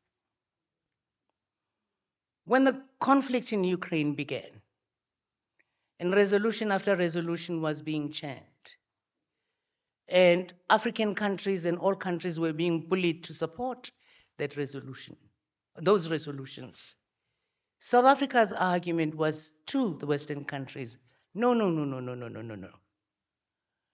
Something happened the minute the first bullet was shot in Ukraine. Something happened that ruptured the pillars of the Second World War, post-World War peace architecture. We needed to know from the Europeans how we will come out of Ukraine and what we would come out to. This is the deeper conversation that was going on between South Africa. We cannot give you a blank check because we gave you a blank check in Libya, and look what we got in the Maghreb, the instability in the continent, the spread of terrorism and everything, and you gave yourselves a blank check in Iraq, and look what happened and what happened and what happened. So the critical question we were asking is, how do we come out of Ukraine, and to what do we come out as anchors of the post-Second World War architecture? This is so pertinent with respect to nuclear disarmament. Very, very pertinent. Are we on the same page, or are we not on the same page? Should all of Africa leave the NPT? You know, Mr. Dube says, no, no, no, no. If they leave, it'll undermine the TPNW. Okay, then. But how do we ensure that Western countries are not free riders? Because they're not while they don't fulfill their responsibilities, what it means that they are free riding on the NPT and putting the burden of the maintenance of peace on non-nuclear weapon states. We are the ones that carry the weight of averting or ensuring that we're all in a safer world, while they are free to be as reckless as they want to in modernizing their nuclear arsenal, as it were. So a whole series of questions arise that also relate to choices that the continent must make. The choices that the continent must make. The trend that we're seeing in the year of the 80th anniversary of the United Nations is how, when we thought we were all in this together, more and more it seems as if, no, we're not all in this together. Some reserve the right to violate international humanitarian law. There ought to have been reference to international humanitarian law on a particularly nuclear aspect of the 12-day war unleashed on Iran. So it's a pleasure, Vice-Chancellor. We are heartened to be received by you. We look forward to engagements, but there is work that is really more robust, that ultimately entails making, I think, our partners accountable. Accountability is always used as a phrase internationally, as applicable only to developing countries. No, it is also applicable. It's applicable to all of us, all of us. How do we make key players applicable? And I'll finish on this, Joseph. We're heading to the review conference of the NPT. And it's a question I'm asking scholars to help me with. Are we likely to get an outcome, given the outlays that have been made and the resurgence of the legitimation of nuclear weapons in military doctrines? Are we likely to make any headway and get a meaningful result on a nuclear disarmament? And with regards, with the Article 6 of the NPT. This would mean, if we don't get a result, it would mean this would be a third review conference where there were no results accomplished. And the question is then, what is the status of the indefiniteness of the extension of the NPT at law, when the conditions that attach to it have not been met? Can we still say the NPT has been indefinitely extended when the conditions that were supposed to have been met have not been met? One of those was nuclear disarmament. Second one was the Middle East nuclear weapon-free zone. And there's like third one and all. These were the conditions that were central, conditions that said, the world said, we are extending the NPT indefinitely on condition. A Middle East, a nuclear weapon-free zone in the Middle East is established on condition. That condition has not been met. And on condition, there is significant movement on nuclear disarmament. So where are we? Are we in a zone of legality or in a zone of illegality? Where, again, another pillar of the NPT is really being constrained on the peaceful uses, legitimate and inalienable peaceful right to peaceful uses of nuclear weapons. So let the conversation continue. Yes, you point out the thing that is really that needs to be picked up by scholars is how rhetoric says let's move together, but the reality says the reality that is happening is that people are moving in the opposite direction. So if NATO countries are going to say to Africa, you cannot leave the NPT, it doesn't make moral sense for them then to say we're leaving the landmine treaty. Why?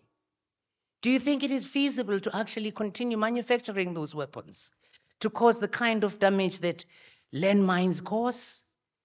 It is astonishing that a country could sit and say, we are pulling out of that, but to Africa, stay in the NPT.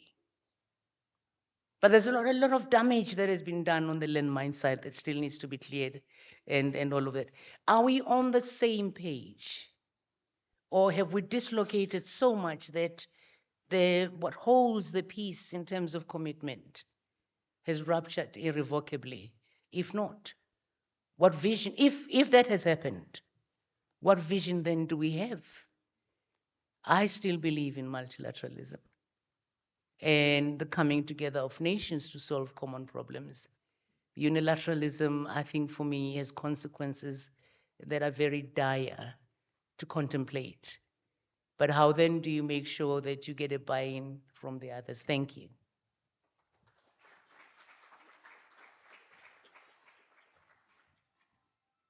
Thank you, Ambassador Diseko, as I invite Ambassador Nhlapo.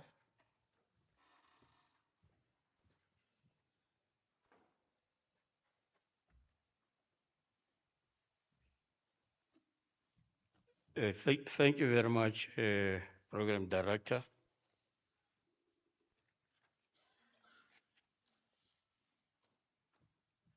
I think all the protocol has been done. I will not get there at the moment, but just raise a few observations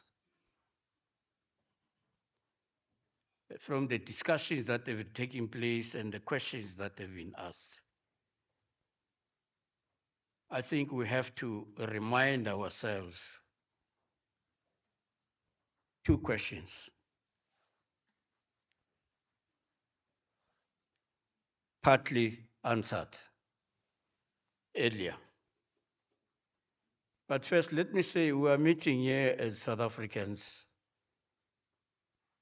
together with members of the international community in the diplomatic corps.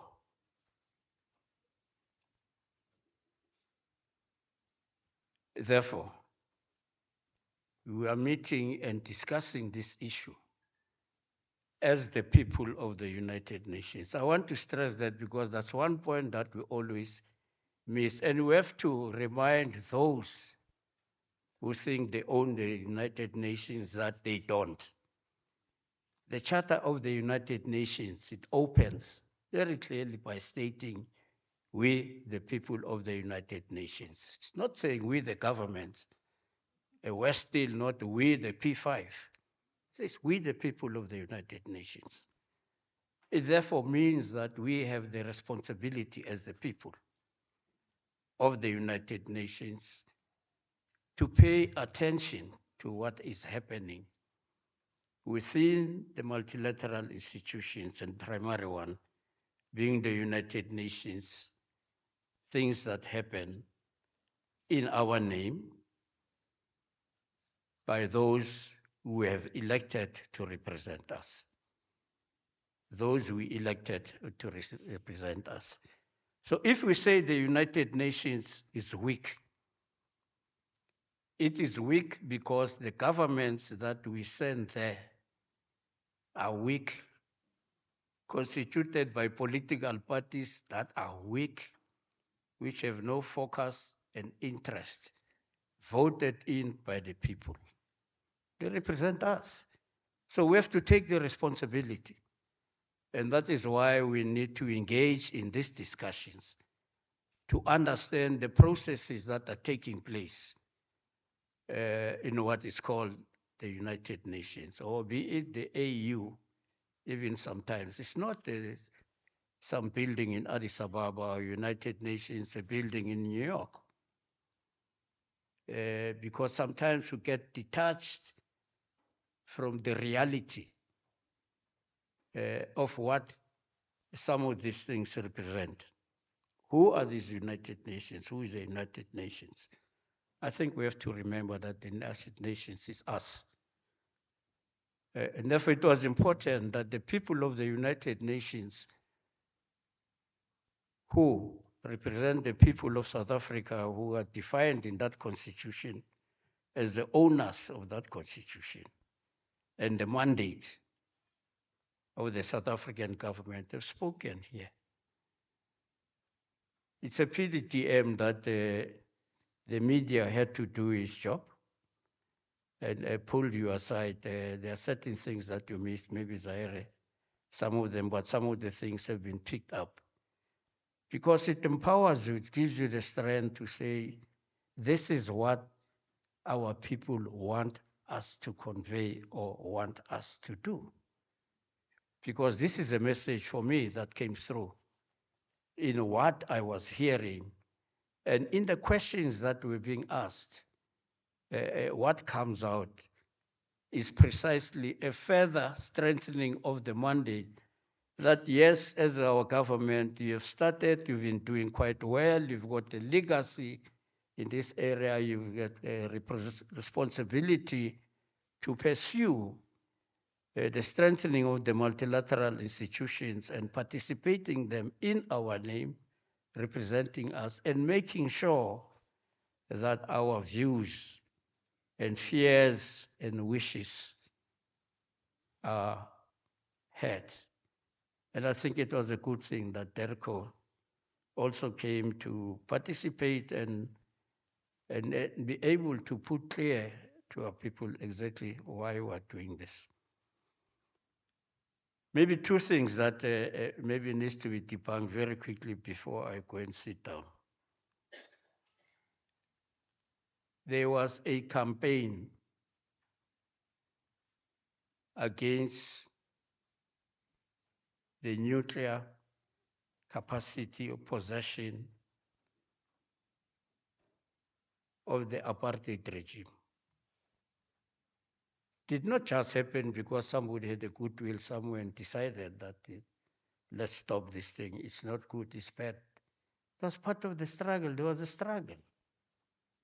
And the people of the world in the anti-apartheid movement stood up in support of our liberation struggle. And this particular demand was carried through, even into the United Nations. The last sanctions that were removed at our call, was the military, the arms and oil embargo. We, on behalf of the people of South Africa, made that call. And those were removed. But the fact that there was a dismantling of the nuclear weapon, it was not an act of charity or benevolence or a sudden realization that this is not good. It was because it was part of the struggle and there was a demand for that dismantling of that nuclear capability, and because we did not need it. I think it is easy to stand here and say that if we want to be reckless and say that if anybody else develop nuclear weapons and we have the capability, it's here in Pretoria West. We can do it. We can. We don't want to because it is wrong. And I think we have to be understood in that context. Let me also end up by saying that it has been an important morning and for all of us to come together think through some of these things because they are real dangers. This is not an exercise in academics or in propaganda or in politics. As we speak, there are nuclear submarines that have been deployed in response to a refusal to accept a deadline, a unilateral deadline that within 24 hours when I become president, a particular war is going to come to a stop still. And if that does not happen, I will impose sanctions. If those sanctions are ignored, I will impose tariffs. If these tariffs do not apply well and somebody says, we are not going to have it your way, this is something that we can negotiate and settle, and then that you are not going to be able to do what you like. This is a different world that we are entering into. And you deploy submarines, nuclear weapons. That is real. This is the kind of world that we're living in. What we saw with Iran, I think, must be a call to action that some of these things are not things that are just being imagined. They are real. They happen. They've just happened. They can happen again. And for diplomats, the job is cut out. It cannot be that diplomats have got to fold their arms and say it is well and done, their treaties, everything is sealed. It means there's a lot of work that needs to be done. Those of us who have had the opportunity to work in the United Nations in the field as a peacekeeper, but also at the headquarters in the United Nations, when people talk of double standards and hypocrisy, it's something that is real. There's a real debate that is happening now between the staff associations in the United Nations and the leadership of the United Nations in terms of the Secretariat about their future and the future of the United Nations, because some governments have decided they're not going to oblige, they're not going to meet their obligations. The United Nations has got no funds, not because there is no money, it is being withdrawn. So this is a situation in which we are. So the multilateral system will collapse not because those who are active and operating in it, but because some governments have taken a decision that this thing must come to an end. And this is where we are, and it is our responsibility to look at these issues, explore them, and be able to give a clear message and empower our government to say we are behind the efforts. We wish you well in the responsibility that you're going to take forward next year, and also in the nuclear supply group. It's a heavy responsibility to South Africa. We are not punching above our weight. We are using our comparative advantage and legitimacy to make these demands and lead these processes. Thank you.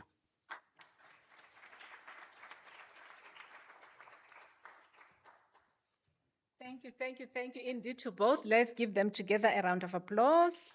Our dear ambassadors, thank you. We are a university that is rooted in African traditions, and as such, when we invite people, we also want to give them something to carry with them home. I would love to invite the Vice-Chancellor and also request the photographer wherever he is. I would love to invite the Vice-Chancellor to come to the podium, and then I will announce the recipients as follows.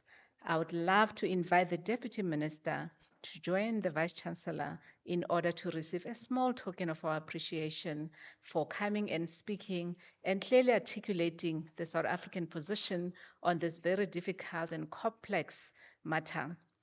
May we come here?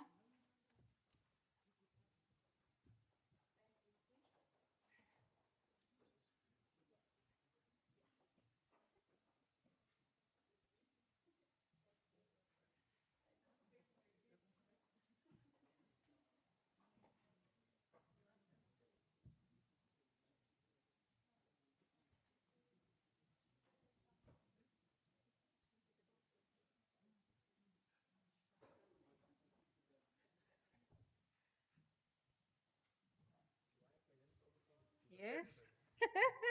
I come from a place where we say, where I personally say, if there's, thanks, where I personally say, if there is no photo, it did not happen. You cannot go around telling people something happened and you have no photo to show for it. Social media has taught us. If there's no photo, it did not happen. Yes. As the Vice-Chancellor looks for an appropriate spot to, and the photographer is there. Deputy Minister, we appreciate you. We appreciate the leadership from DIRCO, and we are pleased you were here today. That's our token of appreciation. Thank you. Thank you so much. As I invite the deputy head of the delegation of the Pretoria delegation, where she seated, I know she was here, there, yes. As I invite the deputy head of delegation, the Pretoria delegation of the International Committee of the Red Cross, Southern Africa, because it's both Pretoria and Southern Africa, and we'd like to extend our sincere gratitude to the ICRC for embracing and being part of this important event today. As the photo is taken, we thank you, and please pass our regards to Mr. Jules Amoti, the head of delegation. Prof. Dube, when you are local, forget about a gift. No gift for you, Askis. As I invite Ms. Nkolo Kunene from the Nuclear Energy Corporation of South Africa, NECSA, who's also president of Women in Nuclear South Africa. We thank you for bringing forth the woman voice, the scientific voice, and also the very strong humanitarian point that NECSA takes, but also the positive and healthy use, peaceful use of nuclear energy. As I call Mr. Joseph Dube, who so eloquently also put forth the views of the constituency that he represents, let's give him a round of applause. Thank you, Mr. Dube. You shall be hearing from me a lot for these types of engagements. Thank you. As I call Ms. Daisy Mbuto, the political advisor at the International Committee of the Red Cross, to also thank her for so ably managing the question and answer session.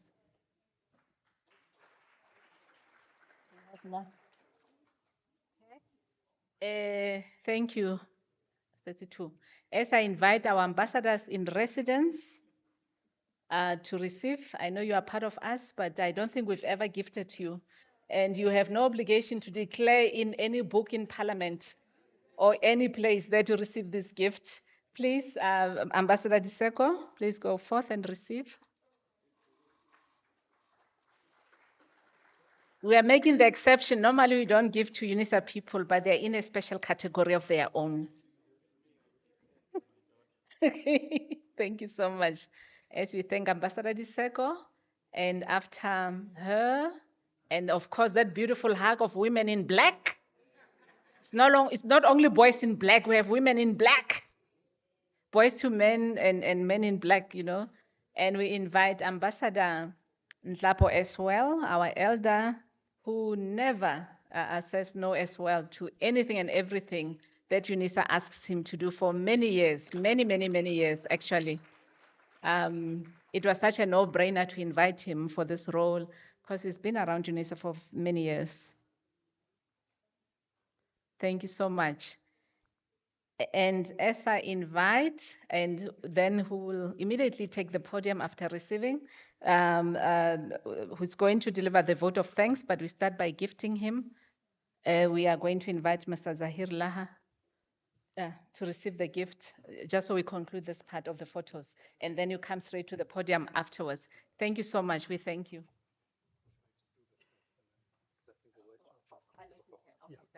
Okay, that's fine. Okay. He prefers to speak first. I've got to earn it. No, I've got to earn it, right? Thank you, Program Director. And I won't keep you much longer. We've gone long enough.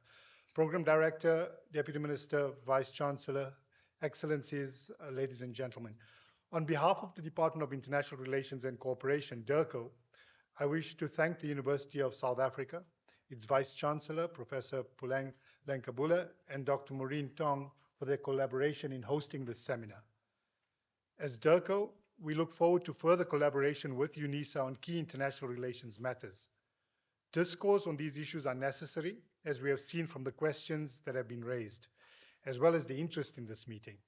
These discussions must include practitioners, academia, civil society, and importantly, young people. We look forward to further discussions, including on those that were raised by Ambassador DeSeco, about the values we share and the current challenges that the international system faces. As Ambassador Nklapo noted, we perhaps need more time allocated for discussions and dialogue.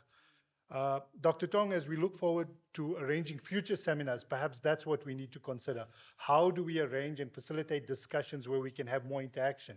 And also getting the ideas and perspectives from South Africans. As we as practitioners go to the United Nations and other forums, we need to take into account what is being said by South Africans, so that can be factored into our perspectives. I want to thank all of you, ambassadors, the Dean, and members of the Diplomatic Corps, and all participants for your attendance and interest. This year, the United Nations, the centerpiece of global multilateral and collective action, turns 80. Anniversaries are moments of celebration as well as moments of reflection. Our discussions this morning have illustrated the values of the UN and collective action. It also illustrated the serious challenges that the UN faces, not least in maintaining international peace and security.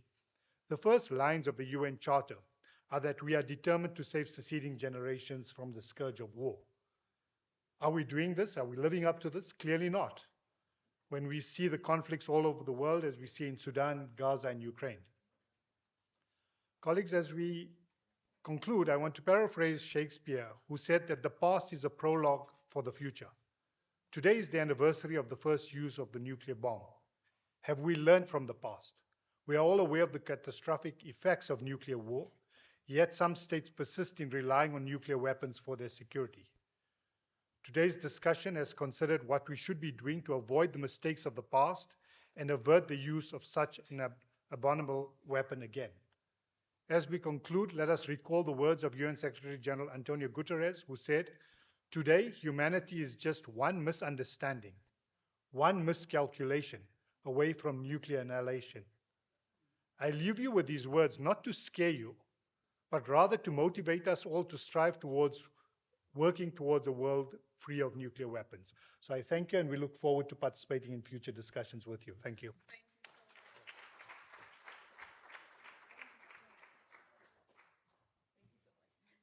Thank you so much. Hey, we become like the company we keep pay. We learn diplomacy.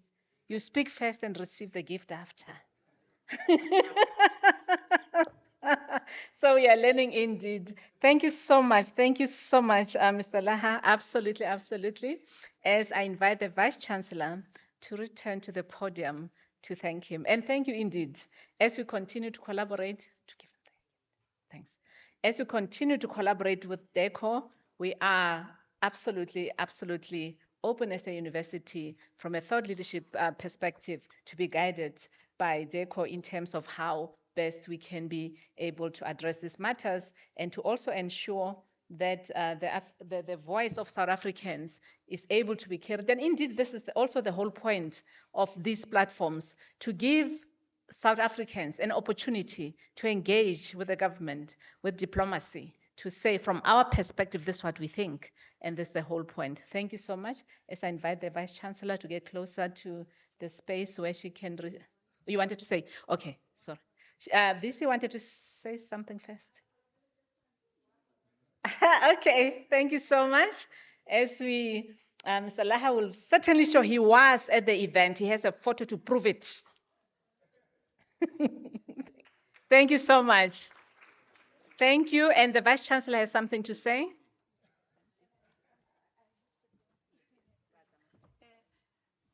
we'd like to thank everyone for your participation and for the moment with us. We would like to thank you, Deputy Minister, for really ensuring that our academics, our students, are not just learning from tertiary knowledge, but they hear from you who are at the center of negotiations for the country. And we're quite appreciative, especially with our ambassadors in residence.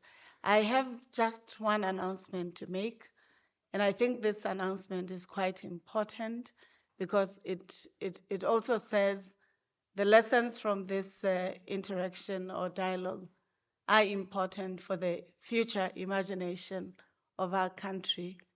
We are privileged and honored as the University of South Africa to have been requested by the presidency to support the first convention on the national dialogue. I thought it was important that we share that this is the university that will be hosting the national dialogue as the university of the land, the university representing the country's name. Thank you.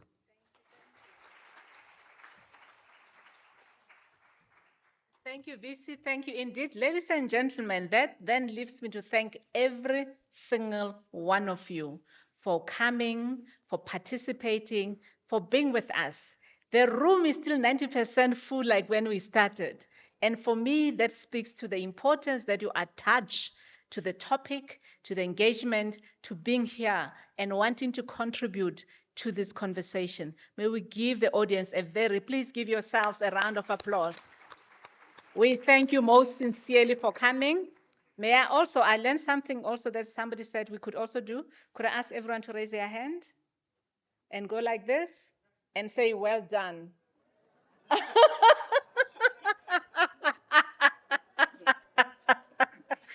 Thank you so much. As we go to lunch, the table in front, our ushers are outside. As true Africans, we always break bread when we are together. The Vice-Chancellor is already rushing somewhere. VC, do you want to lead this? Okay, with the Deputy Minister, of course, to invite you to break bread with us. There are ushers outside, but let's allow this table to leave first. Ladies and gentlemen, VC, Deputy Minister, and the panelists together, please. All the speakers and the ambassadors, do you want to join? And the diplomats also in the room from various countries, we really appreciate you. We really do, absolutely do.